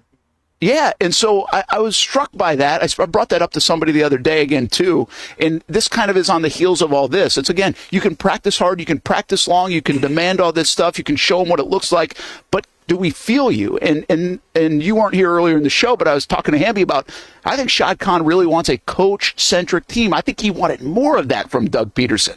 I think he wanted to feel Doug Pederson, and I'm not sure you do that. And listen, Doug has a lot of great qualities, and I don't want to come across like I'm hammering. He just maybe didn't have that quality, and maybe that's why he can't sustain it. Like, who are you?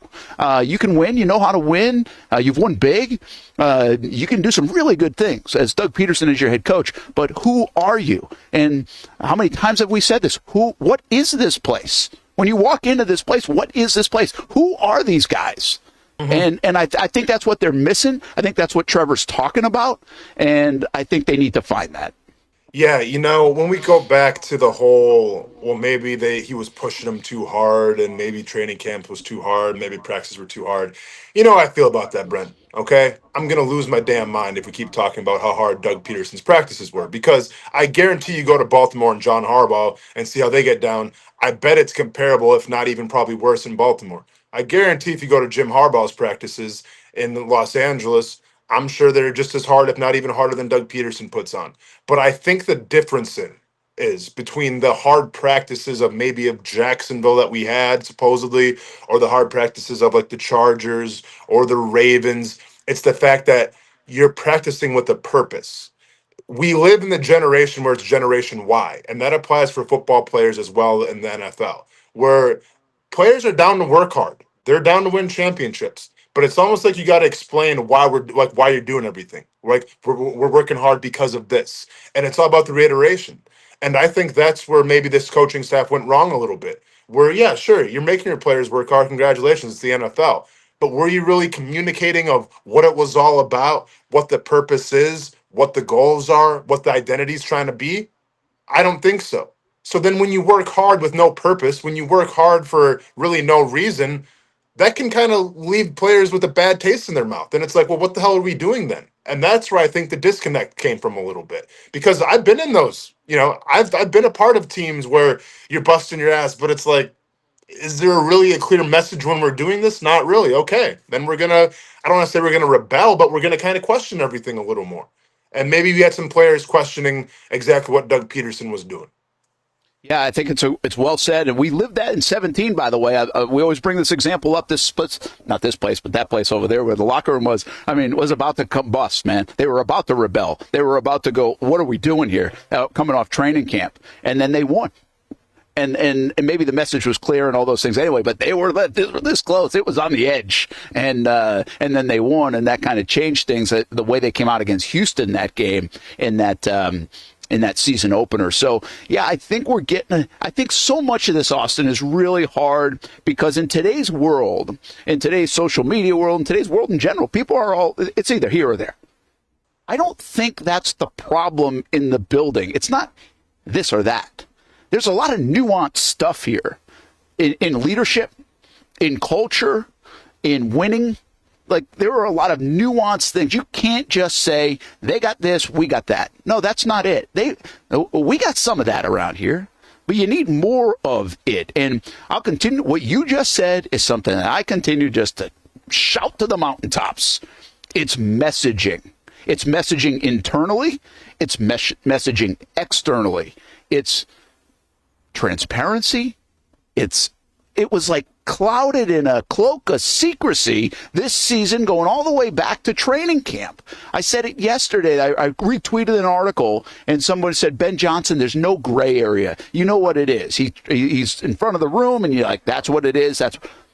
Man, I said, this team's favorite color this year was gray. We didn't know what was going on. Who's playing? No depth chart.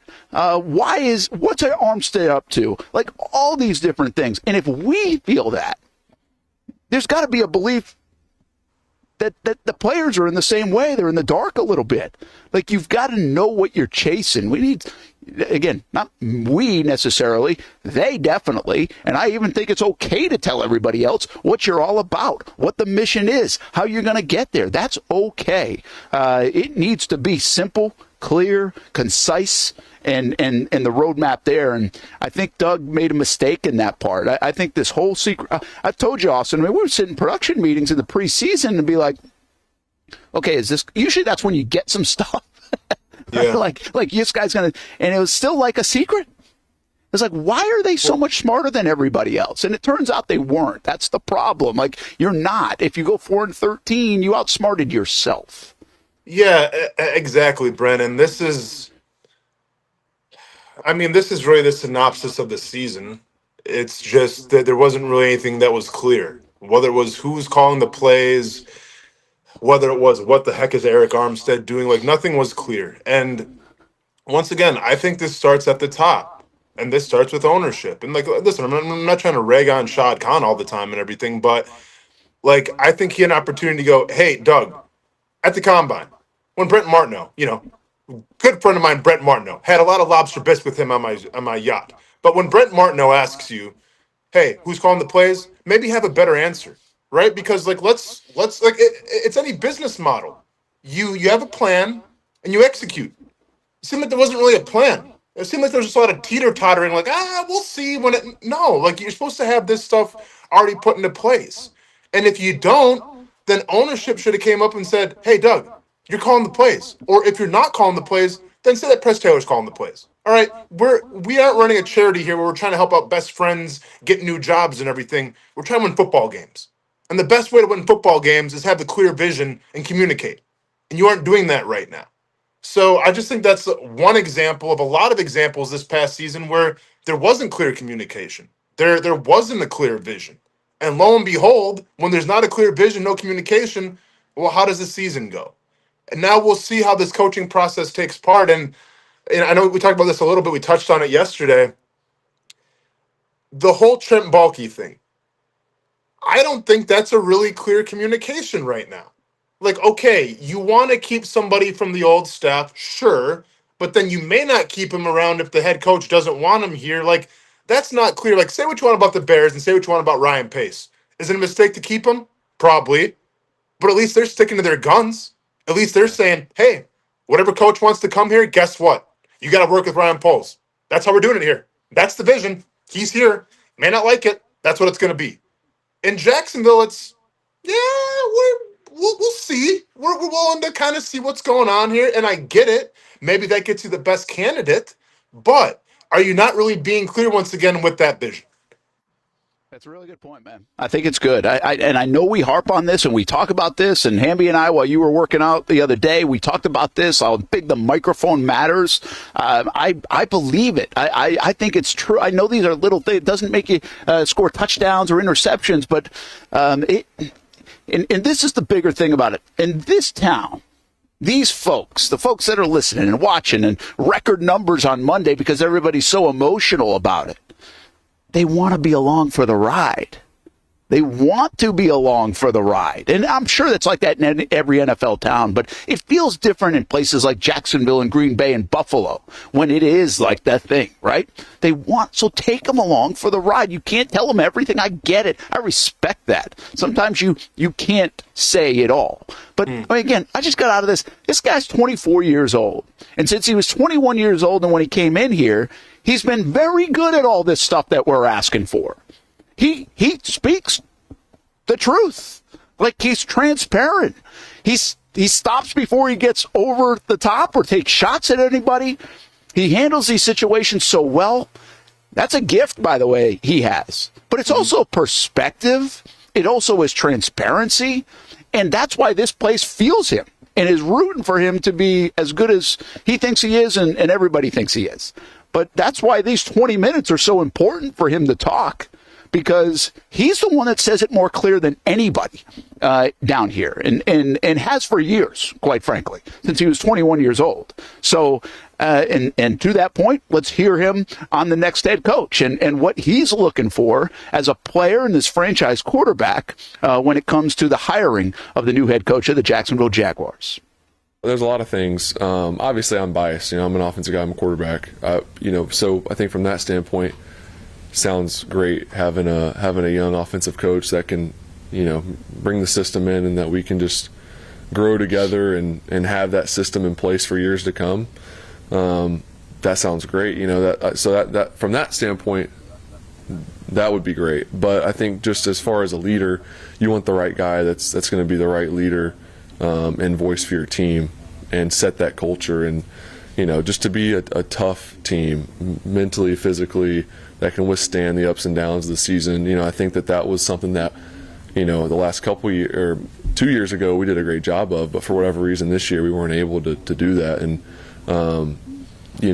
it's hard to put a finger on sometimes why you're not able to, but I think from a leader standpoint, whether it's an offensive coach or a defensive coach, just a guy that's going to instill that culture, that toughness into our team, and just that confidence that it doesn't matter who we're playing, when we're playing, just spot the ball and we can beat anybody, and just a tough team that other teams don't want to play against. So I think all that, we need to get back to that, and whether it's offensive or defensive, that's, I think, the most important piece. But yeah, of course, obviously I'm biased with the offensive thing, but whoever it is, just that mindset I think is important.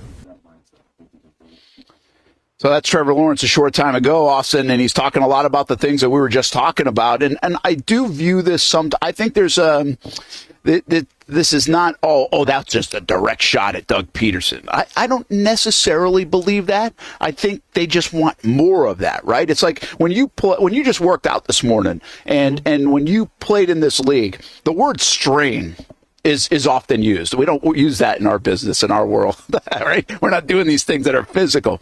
But you know what that means, right? I even had somebody say this about Brian Thomas Jr. when I was talking about him last week, and somebody that's in the league, and said, man, when he really even learns to strain a little bit more, he's even going to be next level because everything's so easy to him right now. And I think that's what basically Trevor Lawrence is saying. That word, it's like, hey, listen, Doug did a lot of this stuff. He pointed some of this stuff out, but it needs to be, instead of here, maybe here. And I guess that's what he's looking for in the next guy. Yeah, and I think this is something that we really talked about a lot was how Doug and even this whole team handled themselves after losing so much. And I think that kind of speaks volumes to what Trevor just said, right? We always say this, Brent. Your coach, he's the mouthpiece of the team. He's a direct representation of what the team is. So when you have a coach who's on a little bit of a losing streak, who seems to be cracking jokes, who seems to be, holier than thou, thinking he's better than everybody, and not really feeling uncomfortable and not really feeling, like the pressure, almost, that's going to echo to the team. And once again, when you would interview guys after the game, what was the consensus?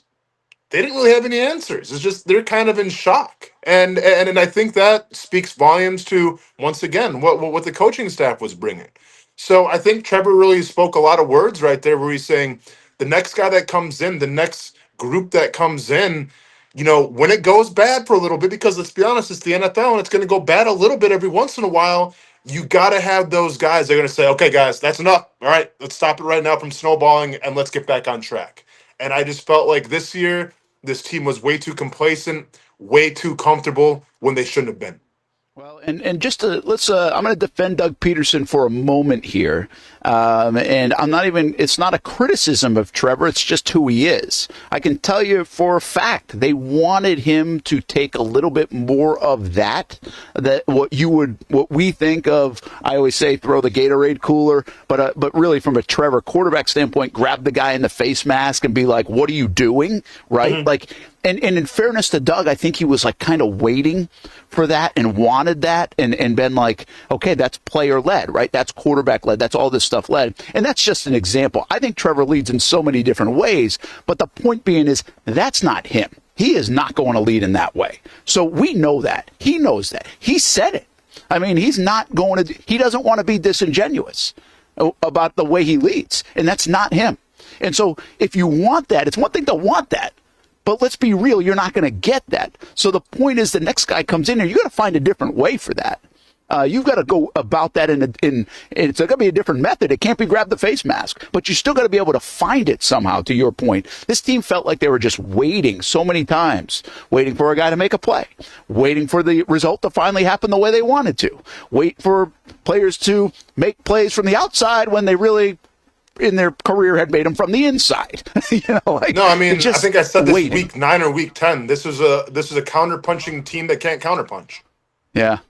You've said that's a great point, and the don't know how to lose is a great point. It's real. Like those things are, for whatever reason, Doug couldn't figure that part out. I think Doug did a lot of good things here. We had a conversation about it yesterday, and I always hate the fact that after a guy gets fired, you just like, it's all Doug's. I don't think that's the case. I do think there were just some misses and things disconnected and not enough of to get this team and franchise where it needs to be, and hopefully the next guy is able to do that. And speaking of the next guys, before we take a timeout because we're way behind, we're going to get a lot more Trevor stuff and sound.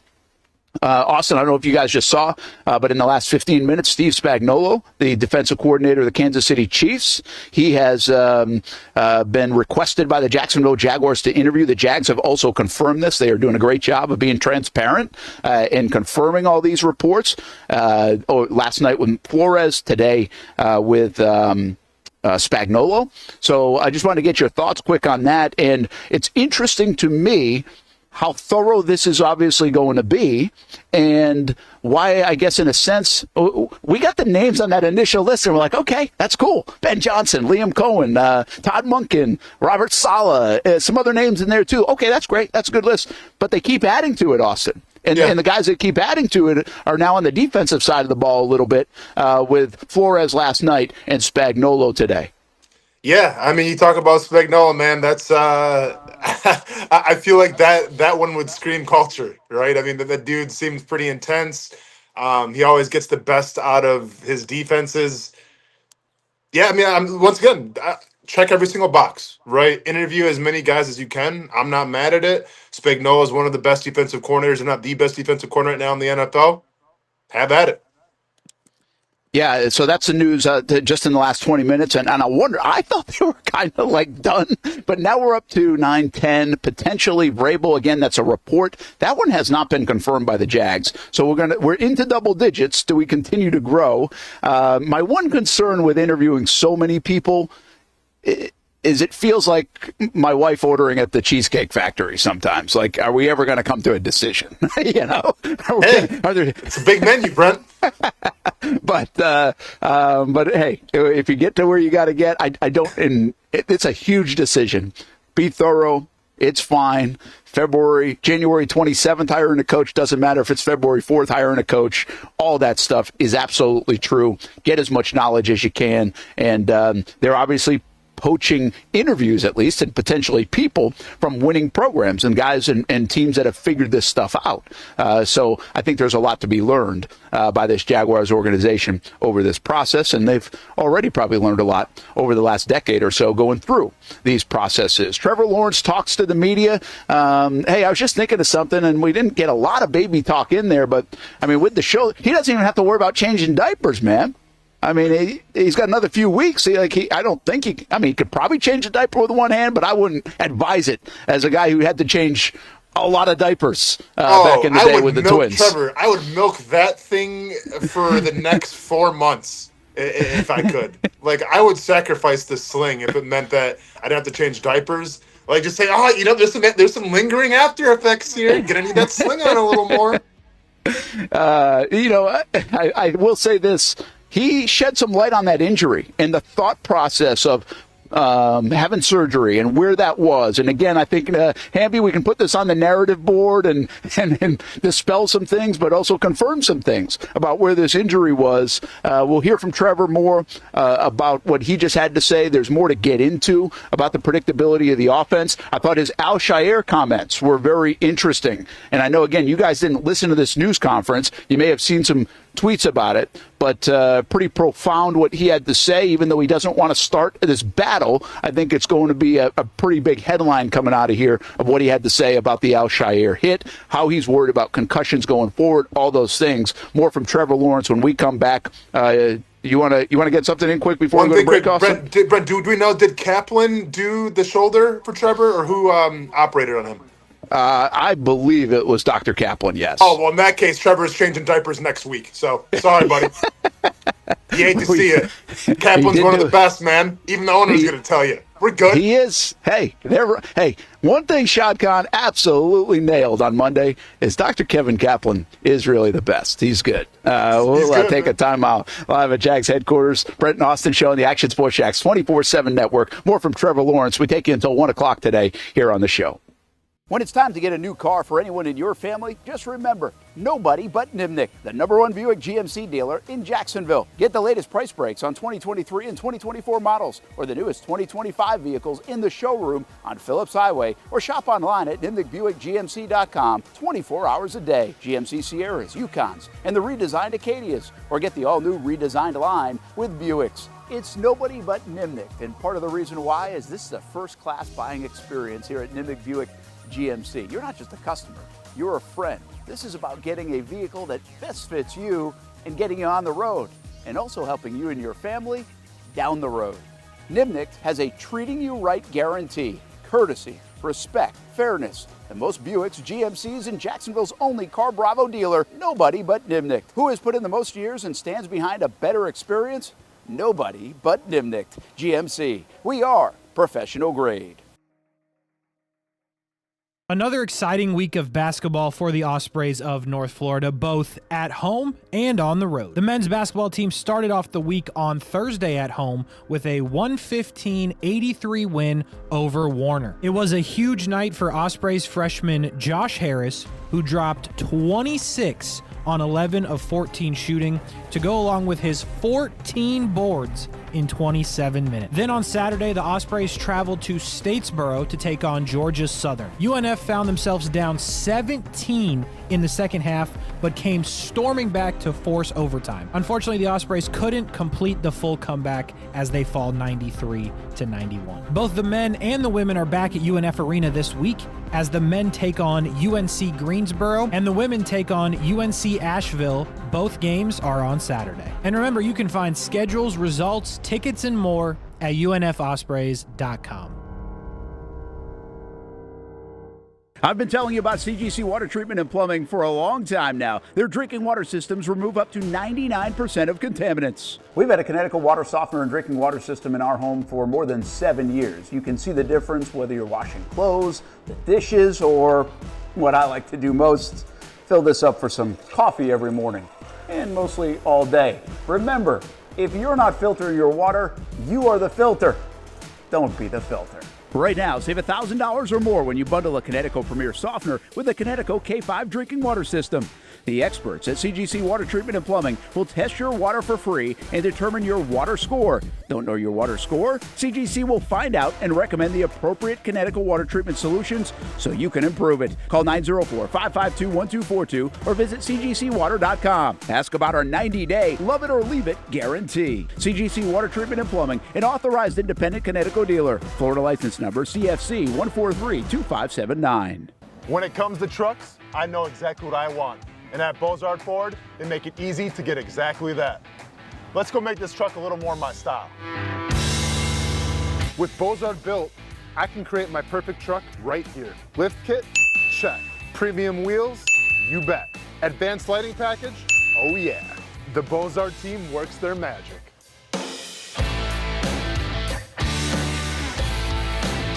From bumper to tailgate, I'm making this truck mine. It's everything that I wanted and more. From the field to the gym to weekend adventures. This truck's built for my journey. Bozard Built.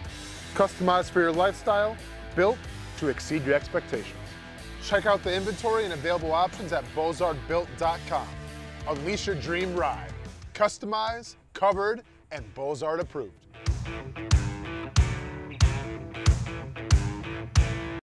New to town or always been in town, everyone is always looking for a good pizza place. Our place is Donato's Pizza.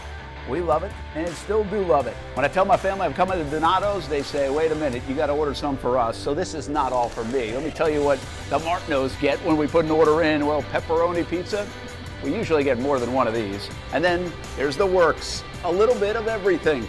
And then this is the pizza that can be polarizing for some out there. I don't know why. Hawaiian pizza, some love it, some don't. At Donato's, you're gonna love it, especially with that cinnamon sprinkled on top. Try the pizza my family likes or try your favorite. Right now, you can use the code BRENT20 and get 20% off your order. Every viewer and listener is important to us, and at Donato's Pizza, every piece is important. From fresh ingredients to the dedicated team members and you, the valued customer. Donato's Pizza, where every piece comes together for a winning combination. Jack's Beach and Mandarin locations. Donato's Pizza, every piece is important. Welcome back to the Brent and Austen Show, streaming on the Action Sports Jax 24/7 network. Sister-in-law got me that. Yeah, got it a few months ago. So I think I wore it like once. I was like, I'm gonna wait till Shay's here to start wearing it more. So I wore it out of the hospital and wearing it today. So I figured for the first interview I'd wear it. I love it. So I saw the report from Clemson Insider is true. 4 a.m. So 4 a.m. the night before. Or? It was. Are you asking just the whole process? Yeah, we went in Friday evening, and then she got here 4:01 a.m. So it was an all-nighter for sure. It's pretty delirious after the whole. But you guys don't hear me complain. Marissa did all the work. She crushed it. It was amazing to watch. So it was special. It looks like we just lost Brent Martineau. That's awesome. Austin, what's up? What up, man? Baby Talk 2025. I like it, man. 4 a.m., huh? I feel like Brent's talking to Gene right now, but we can hear everything, right? Hey, I can't hear him. Hey, Brent. I can hear him. Uh-oh. I don't know, man. Well, but yeah, congratulations, Trevor Lawrence. I can hear you. I can also hear Gene Fournette in the back, I think.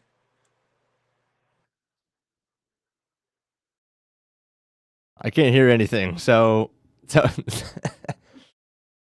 Hamby, okay, so Brent's I don't know what is happening. Hamby, take the shot down. I think Brent wants to take the shot down. working on that. Okay, well then I'm just gonna acapella this whole thing. So yeah, congratulations to Trevor Lawrence, man. Baby number 1 for him. I'm not gonna lie. Props to him for having the baby like during the off season, because as someone who, when I had my son, who was on the way to Chicago, I had him, I kind of missed out a little bit on dad duties when it came to changing diapers and everything, because had to put the money on the table, you know what I'm saying, Hamby? But yeah, it's fatherhood's quite the thing. I was the guy who prepared. I read all the baby books and everything, and spoiler alert, read as many baby books as you want. They can help you. Like, yeah, every once in a while, okay, make sure you put the baby on his back. Don't let him sleep on his stomach. Okay, cool. Sounds great. Everything else, yeah, wasn't ready for. Wasn't ready for exploding diapers all over my hands. Wasn't ready for that kind of stuff. But you live and you learn, man. And that's kind of the beauty of having a baby usually, is that you do it with somebody that you're like best friends with, and it's like the ultimate best friend group project. So shout out to Trevor and Melissa, right? Marissa. Sorry, dude. I'm bad when it comes. Yeah, Marissa. Sorry, dude. Shout out to Trevor and his significant other, man. I'm sure they're gonna crush the parent game, and yeah, best of luck to them. Comment says, but I'm gonna be honest. Brent says, comment says Brent roid raging and smashed his camera. Yeah, I was confused what happened there, because I could hear Brent. I could definitely talking to Gene, because I could hear Gene in the background, but apparently you couldn't hear him, and then he was getting upset because you know how he gets with the shots. Got to have the perfect shot, so. Yep. So here's what we're going to do. We're going to hear Trevor talk I can about... still hear him. Hey, Brent, mic off, man. I'm going to mute him for now. But we're going to hear from Trevor on predictability, on Shad saying that the offense was predictable, and he was asked about that earlier this morning. You said, is the offense predictable? I at times I think you could say that about other offenses as well, but I just think when you struggle to, for us, it's, whether it's certain plays unfolding, not going our way, or scheme or whatever, we weren't able to run the ball consistently, effectively the last few years, and I think that really gave us trouble, to be honest. And it's hard to get everything else going when that's struggling. So I think that's where you maybe can see the predictability, is when that's not working, and you have to lean on pushing the ball downfield or getting the ball on the perimeter. I think that's where you can kind of see maybe some predictability. And obviously this year it becomes even tougher, right, with a bunch of injuries, and you lose me, Evan, Christian, Gabe. You lose some guys up front, you start to piece all those things together, and then it is challenging to be unpredictable and efficient and explosive when you're missing a lot of pieces. So yeah, I think at times we were, for sure, and I think that's something that definitely should be evaluated in the new scheme that we get. Whoever comes in here, head coach, offense coordinator, whatever the setup is, just I think that run game piece of setting our guys up for success with the scheme, and then obviously the detailed in coaching and making sure we're just all on the same page to where we can run the ball effectively and consistently. Because I think that's where you look at the good offenses in the NFL. They all pretty much have that. So we need to be able to do that, and obviously we got to make the plays on the field too. And seeing how BT jumped out this year. I mean, that's exciting, and the other guys we have, and I feel like when I'm healthy, obviously pushing down the ball down the field is a strength of mine. So I think marrying all those things together will help with that. Some really good stuff there from Trevor Lawrence, guys. Taking that predictability question and, goes a lot of ways. I think at face value, you could be like, oh, yeah, see, Shad was right, and Trevor thought so too. But I think there's, again, a lot of nuance in that statement, Austen. I'm interested from a player standpoint. What does predictable offense, predictable defense look like to you?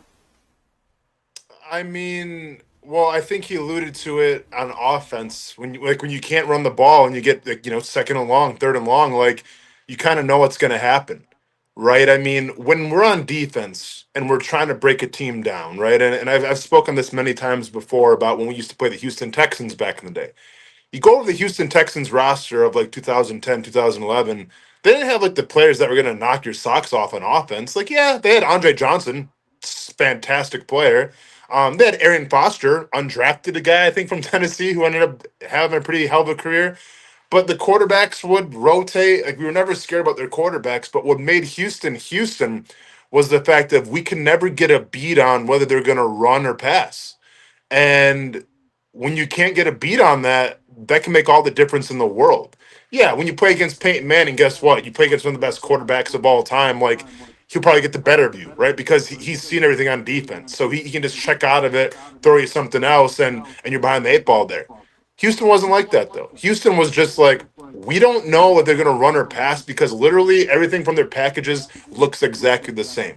And I think that's what we're talking about here with Trevor Lawrence, where it's all right, obvious run play, get maybe a yard, 2 yards tops, and now you're behind the 8 ball a little bit.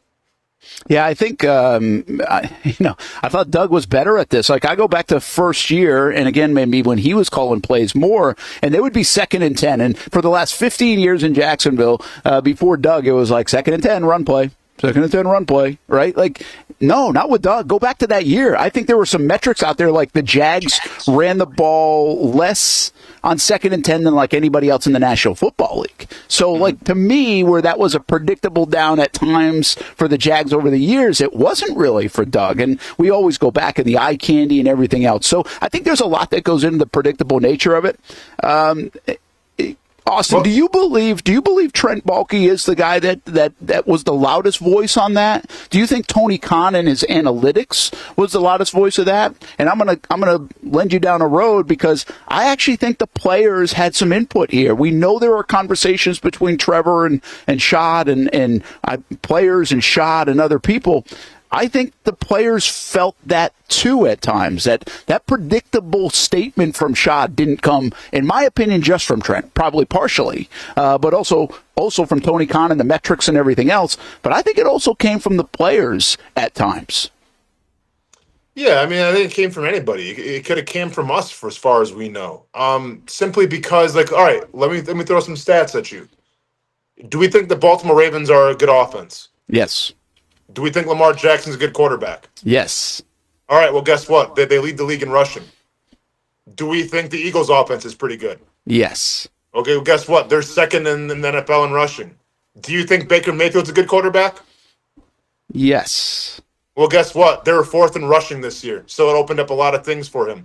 Are we saying Jaden Daniels is going to be the rookie of the year? Yes. Well, guess what? They were 3rd in rushing this past season. And then last but not least, let's go with Jared Goff. We think Jared Goff's a pretty damn good quarterback? Yes. All right, well, guess what? They were 6th in rushing. So it kind of goes hand in hand a little bit now, doesn't it? Where if you can't run the football like you want to, it puts a lot more pressure on your quarterback. Let's look at the numbers a little more. Patrick Mahomes, kind of a down season, yeah? Yes. Well, they're 22nd in rushing.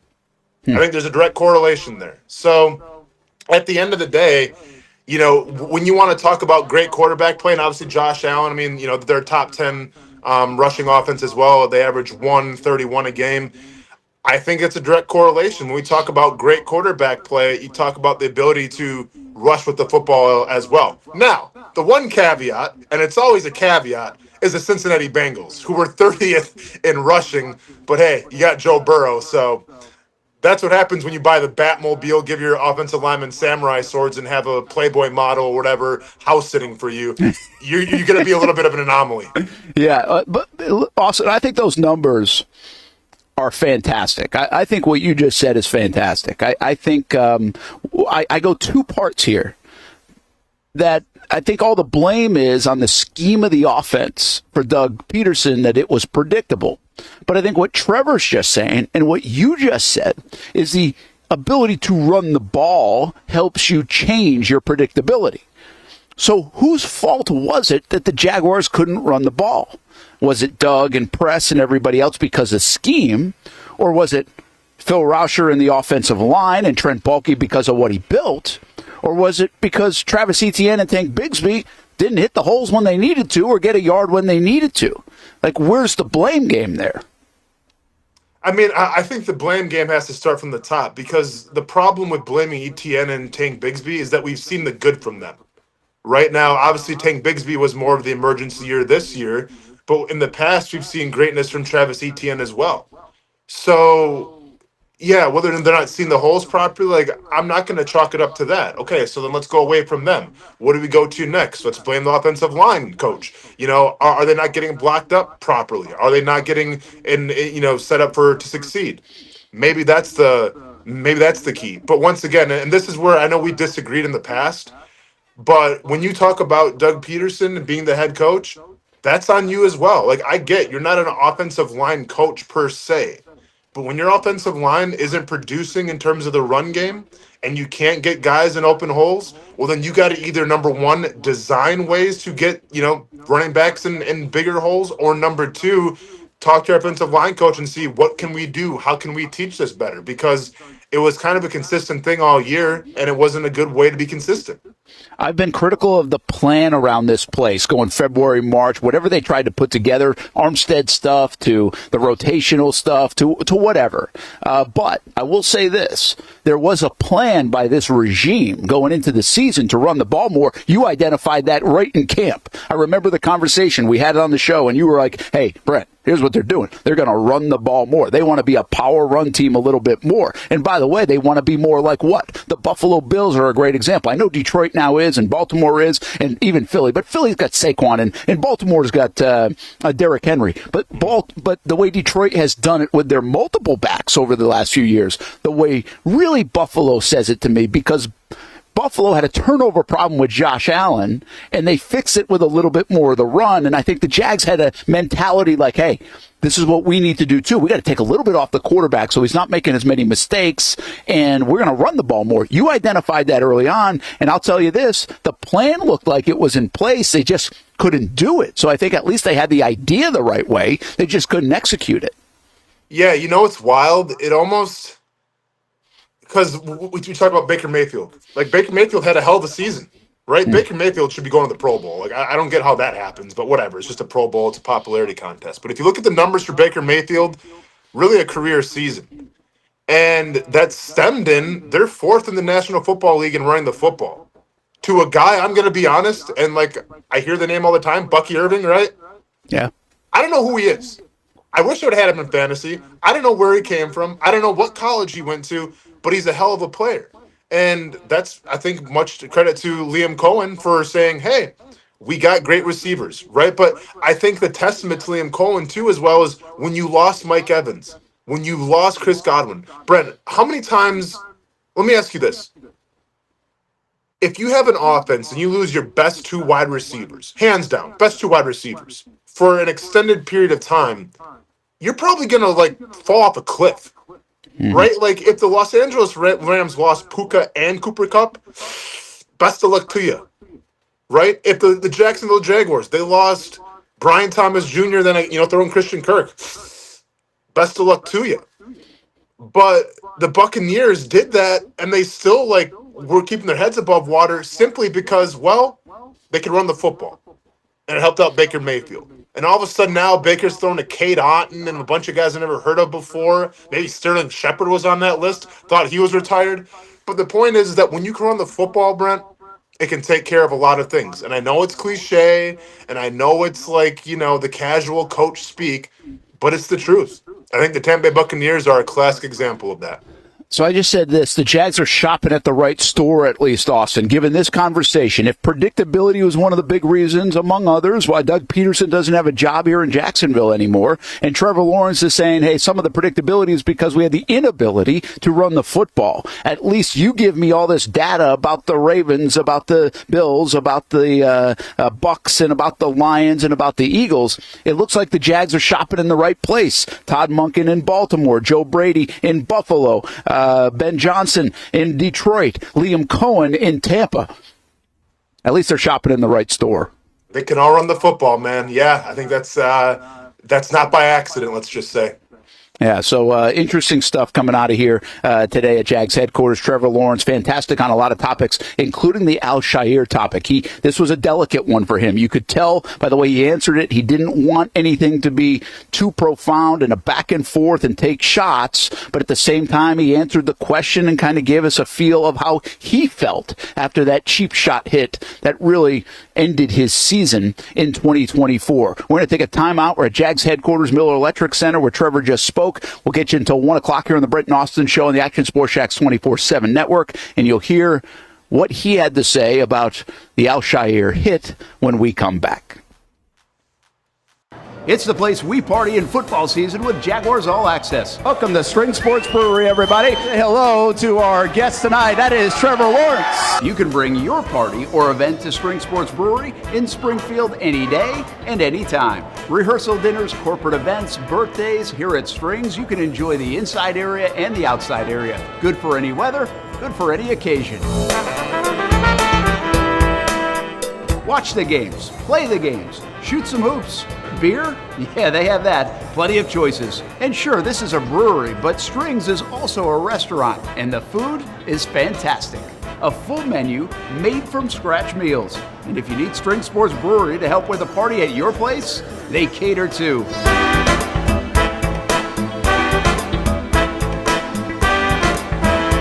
Family, beer, food, sports. Spring Sports Brewery in Springfield.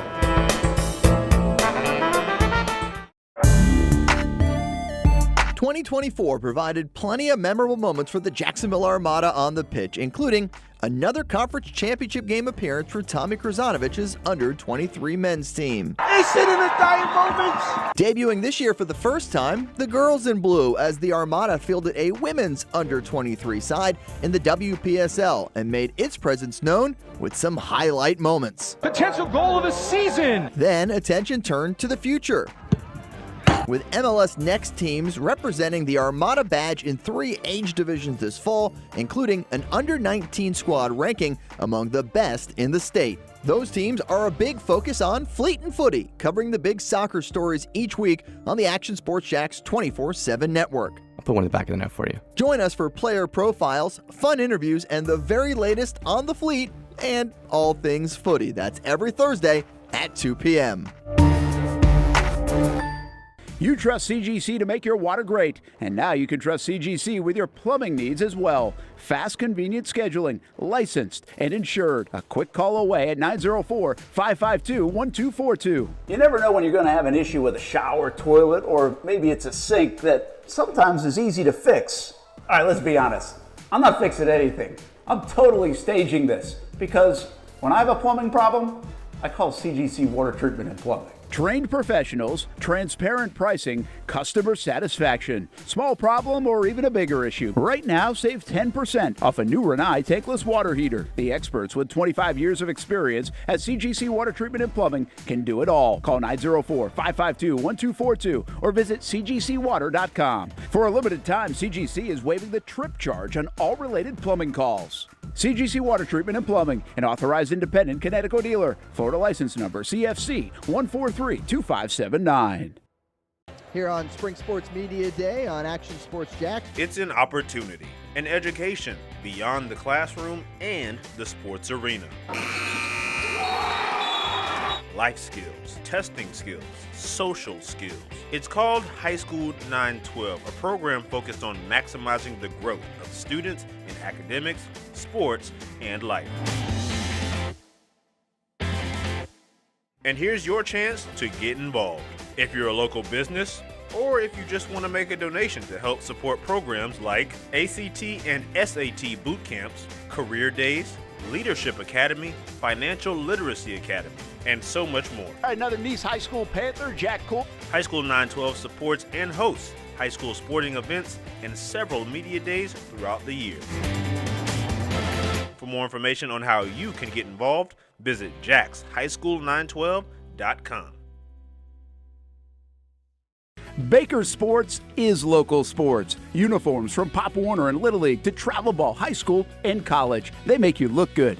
They help you play good. Baker Sports has been helping families make memories that will last a lifetime with their Baker's Buckets. We've got a lot of these filled with baseballs and softballs in the garage. I've been throwing batting practice to Ty and Kaylee for years, and also sit on the Baker's Bucket, catching Kaylee while she practices her pitching. Yeah! Baker Sports is homegrown, and a lot of employees that used to play on local ball fields now work for Baker Sports, now helping you look good, play good, and make memories of your own. Visit Bakersport.com to see what Baker Sports can do for you. Custom apparel, Nike, Under Armour, Adidas, embroidery, screen printing, and more. Baker Sports is local sports. From Jacksonville to anywhere in the Southeast. Bakersport.com.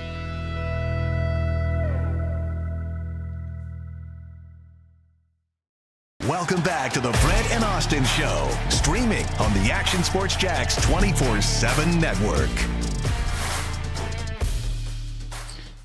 Well, there's a look at the coaches' Notre Dame game coming up tonight against Penn State. So Freeman and Franklin. And those two men have done a fantastic job. Obviously, Franklin has always been billed as the guy who can't win the big one, but he's won a couple. Now, he hasn't beaten the big teams yet. So we'll see if he can do that against Notre Dame. And Notre Dame is back. And Notre Dame might be the best team left in this thing. We'll see. We'll find out a little bit tonight, and then Ohio State and Texas will also have something to say about that. Brent Martineau, Austen Lane, Jason Hamby back at Jags headquarters. Austin down there training for his next fight. He's in fight camp down in South Florida. And actually, you could go to that game. You're not far from it. And I know we're all Trevor all the time right now, and just for a minute or two, because we're going to run out of time, and we'll have more Trevor stuff tomorrow as well, and tonight on CBS 47 and Fox 30. Just some quick thoughts on this game. It's an entertaining game. It's styles that kind of collide. You got a good feel out of this one, Penn State or Notre Dame? Yeah, I mean, it's definitely going to be an interesting dynamic. Obviously, no SEC team in this game, Brent. Georgia, well, I guess, was allergic to oranges, man. Didn't want any vitamin C, gave it to Notre Dame instead. But I do like Notre Dame here, man. I think they're one of the hottest teams right now playing. But, I mean, I always feel like Penn State's got the X factor, number 44. I can't remember his name, dude. But that dude, I mean, he's a Tyler quarterback. Warren. He's a tight end. I think he's a running back. So, what was it, Hamby? Tyler Warren. Yeah, thank you very much, Tyler Warren. Do we have like a draft grade? Is he going to be like a first rounder or not? Or is that kind of crazy to think? Yeah, I don't know. I don't know where he is on the board. He looks good though. So I mean, looks great. Look Yeah, at but the it's like Jags you know uniform. how you get like some of those guys in college that they look great, and the draft guys are like, oh yeah, it's like a 4th or 5th round pick. Like, I don't think he is, but I don't know. No, I think he's he a is lot higher than projected to that. be the top tight end off the board. Yeah. Really? Okay. Hamby, let me bring you in real quick on this because you're a college football guy. Stadium Pulse, you're doing it tomorrow morning at 9 a.m. Here on the Action Sports Jax 24/7 network. And what do you think? I think you don't like Notre Dame, and it's not like you've ever let feelings get in the way of how you feel about a football game. But so what do you think tonight, Penn State, Notre Dame? I'm definitely riding with Notre Dame tonight. Oh, that's surprising. How is that surprising? For 6 weeks ago, I told you I thought Oregon, Georgia, and Notre Dame were the 3 teams that could win it.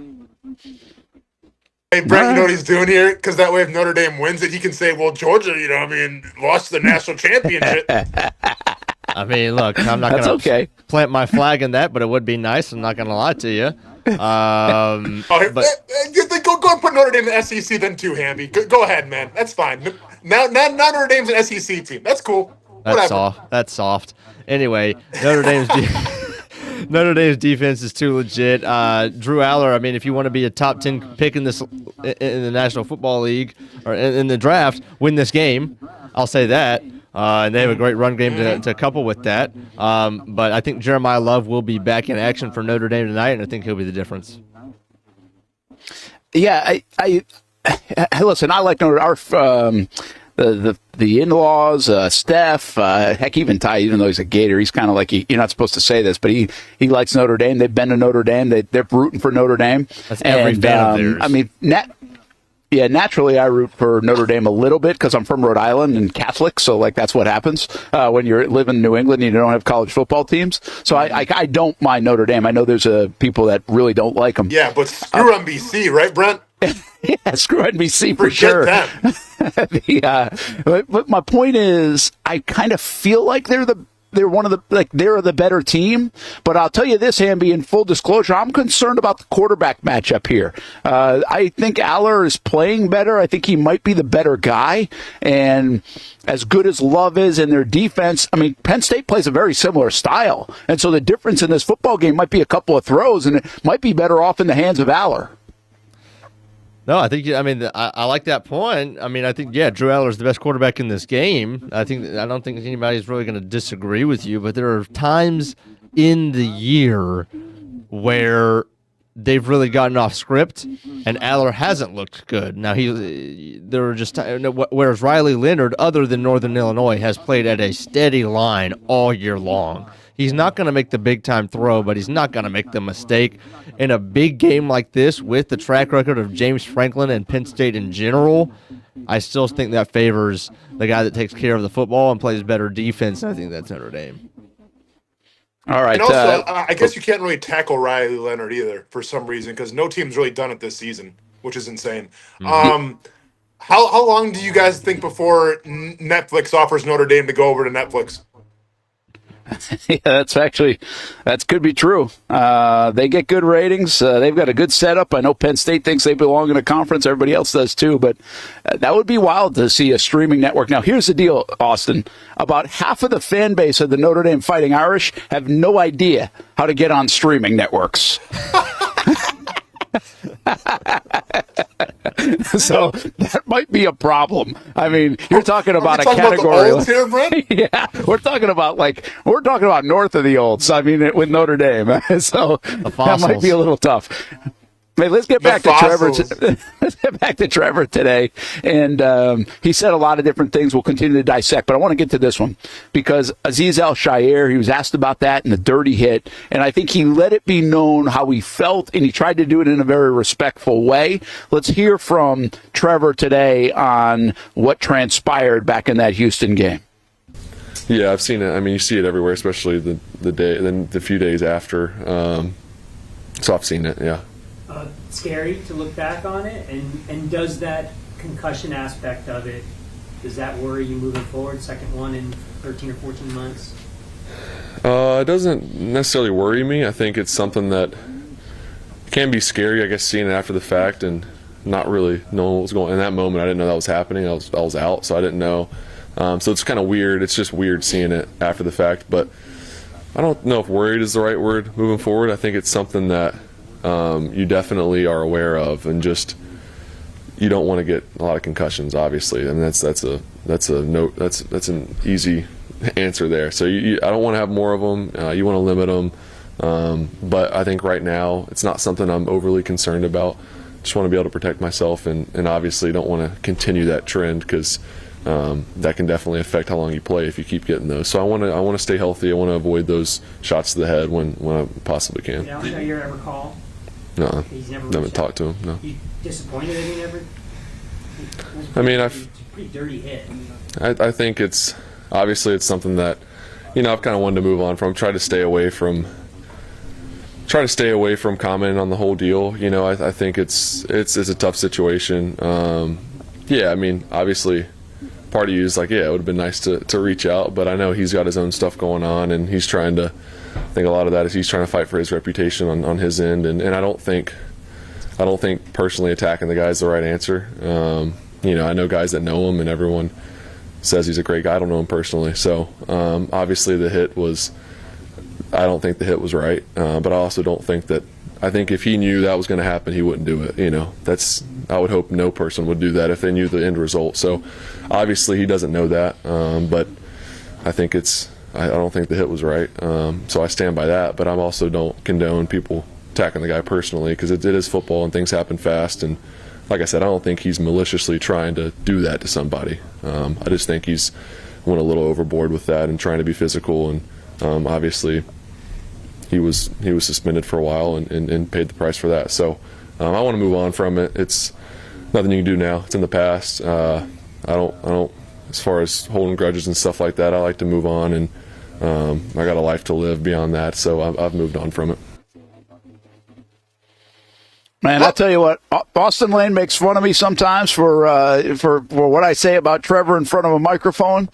This dude should teach a class, man. I mean, it's just amazing how he handles these kind of questions and comments. I thought he told you a lot, right? I mean, he's mad at the hit. He thinks it's a dirty hit. He thought it was a bad hit, but he also is like, I'm not going to get into this back and forth, but I still can be kind of loud in what I say. And he was a little surprised, I think, that he didn't get a phone call or something. I think we were a little surprised in the recent statement from Al-Shaair that he didn't even acknowledge. He did 4 pages of notes on his iPhone, but didn't acknowledge, hey, and I really hope that Trevor Lawrence is okay as well on top of that. So it's obviously one that I think is going to really enhance this rivalry with the Houston Texans over the next few years, but specifically coming up in 2025. Yep, guess I'm getting ready to go to Houston now, Brent, because Trevor essentially just told me, hey, Austin, go down to Houston and make sure you get an apology from me. So I'm going to pack up all my stuff here. I'm going to move down to Houston, go say what's up to Shai's ear, and I'm going to get that apology for Trevor, because you want to sit here and say how great of a press conference Trevor Lawrence can do. I saw between, the fluff, okay? I saw the eyes of Trevor Lawrence. He wants retribution, and I can do that for him. So I'm going to get my toothbrush here, got to get my travel bag set up, and I will talk to you guys tomorrow from Houston. Yeah, going to get some lunch today. All good, though. Trevor Lawrence needs me. Trevor, I got you, man. I'll have that apology by probably 3 o'clock tomorrow.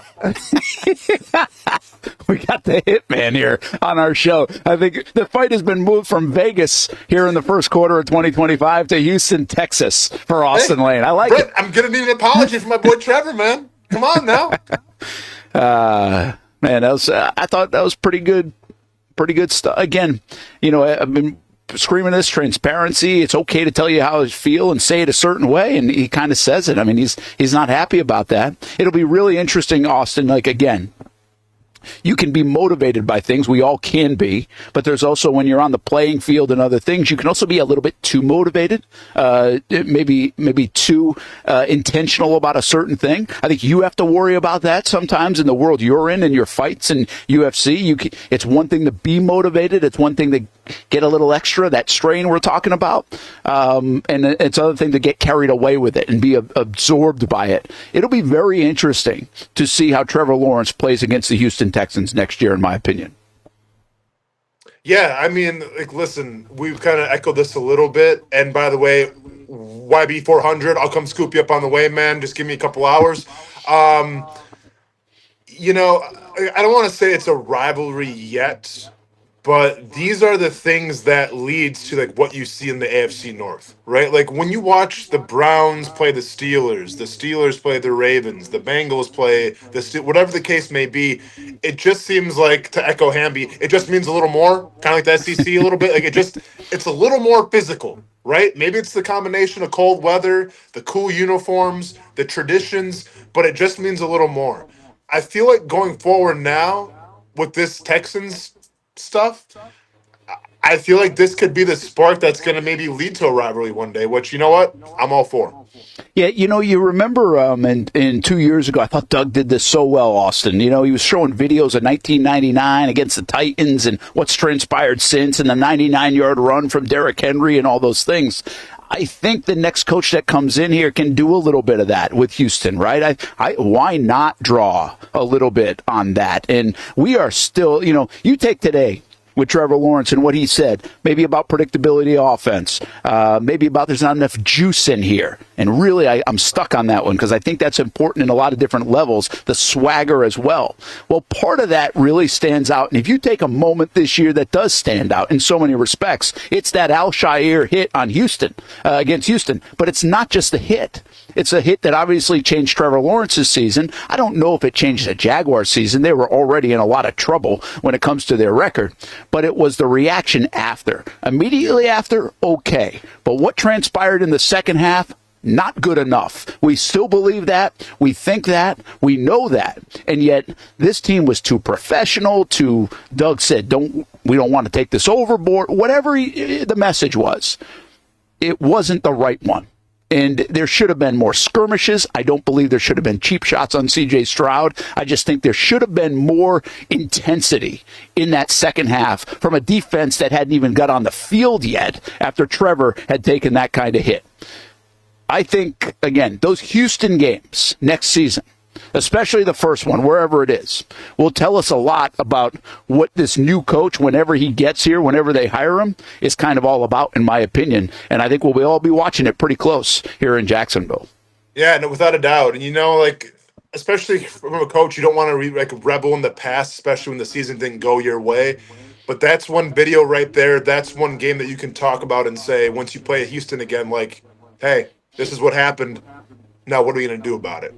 And speaking of what's going to happen, Brent, you better keep that phone on past midnight tonight. Make sure it's not on sound, because if I need bail money, it's coming out of the Brent and Austen fund. So I'm not paying for it myself.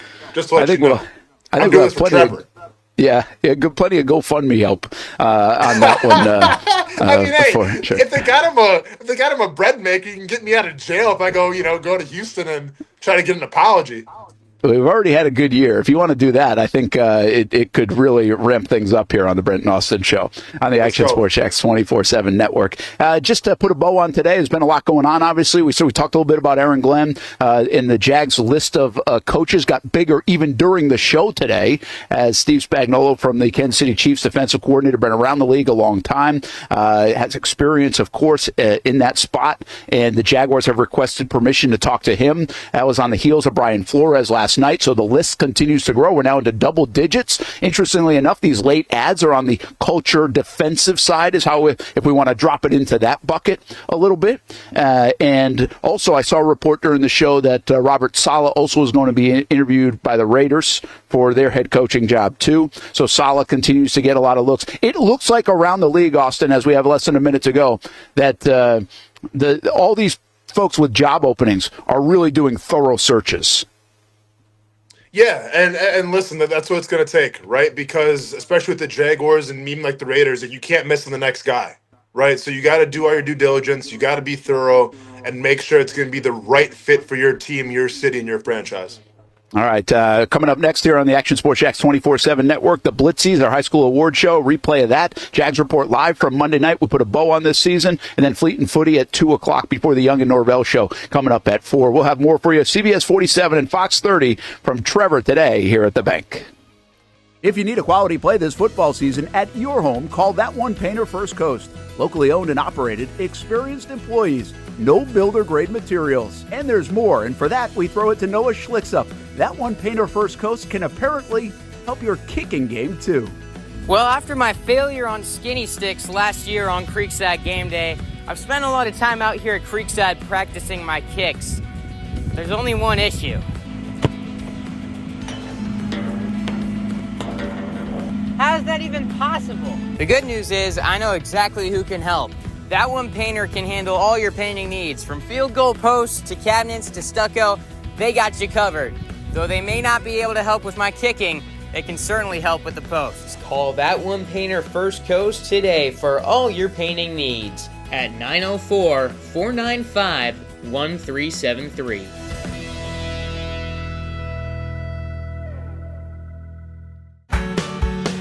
People helping people. It's at the core of what Alive Credit Union is all about, and it's been that way for over 70 years. From the start in 1954 to today, the mission remains to inspire financial wellness and give you a financially fit lifestyle. Alive Credit Union and its employees are committed to not only serving their valued members, but also our community here in Northeast Florida. I had a chance to see that commitment firsthand as Alive partnered with our Action Sports Jax 24/7 team to bring you Armada men's and women's soccer broadcasts. Inside the 18, it is a shot, and it's a goal!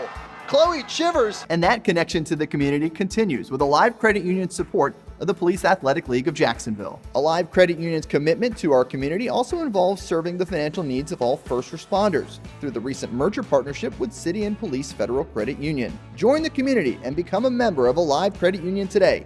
Find out the many ways you can be inspired in financial wellness at alivecu.coop.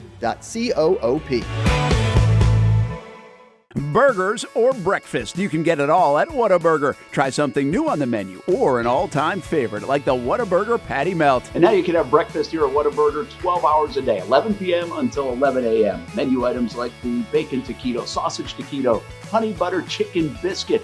Whether you work the late night shift, just want a snack early in the morning to get your day started, or a little pick-me-up late in the morning, 12 hours a day, breakfast served, 11 p.m. until 11 a.m. A dozen locations in Jacksonville. You can order pickup or delivery and download the Whataburger app. New rewards members get free Whataburger items when placing their first online order. Just download the app.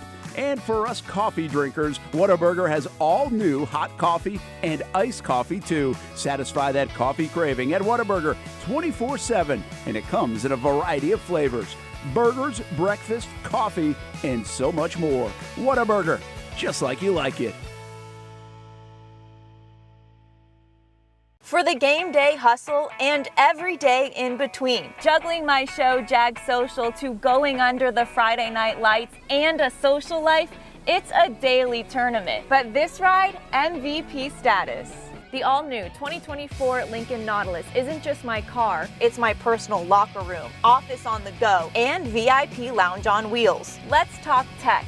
My profile remembers everything from customizing my dash display to setting the ambient lighting and my signature scent. And wireless charging, essential for live tweeting scores. Whether I'm packing for a beach day with friends or heading to the gym, there's space for every passion. After dominating all day, this becomes my recovery zone. The massage feature is like having a personal PT on call. Life's a non-stop game, but with this ride, I'm always on my A game.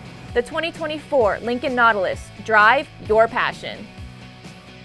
If you don't see a pit, it ain't legit. When you hear that, you think Bono's Pit Barbecue, a staple in Northeast Florida now for 75 years. A place that feels like home with friendly service. A meeting place for friends, family, or business occasions. On the menu, the corn nuggets are a favorite in our house, but there's something for everyone. Sandwiches, platters, salads, sides, desserts, and family feasts. You see Bono's all over the place in Northeast Florida. You know, there are almost 20 locations in the Jacksonville area now, so stop on by, sit down, and dine in with Bono's. You can also take it to go. There are drive-thrus in many of the locations, and they have delivery options too. Just download the Bono's app to make things easy. I signed up for the loyalty program, and you can too, to get special offers. If Jacksonville is home, few things feel more Jacksonville than Bono's Pit Barbecue. Celebrate 75 years and many more to come. Bono's Pit Barbecue.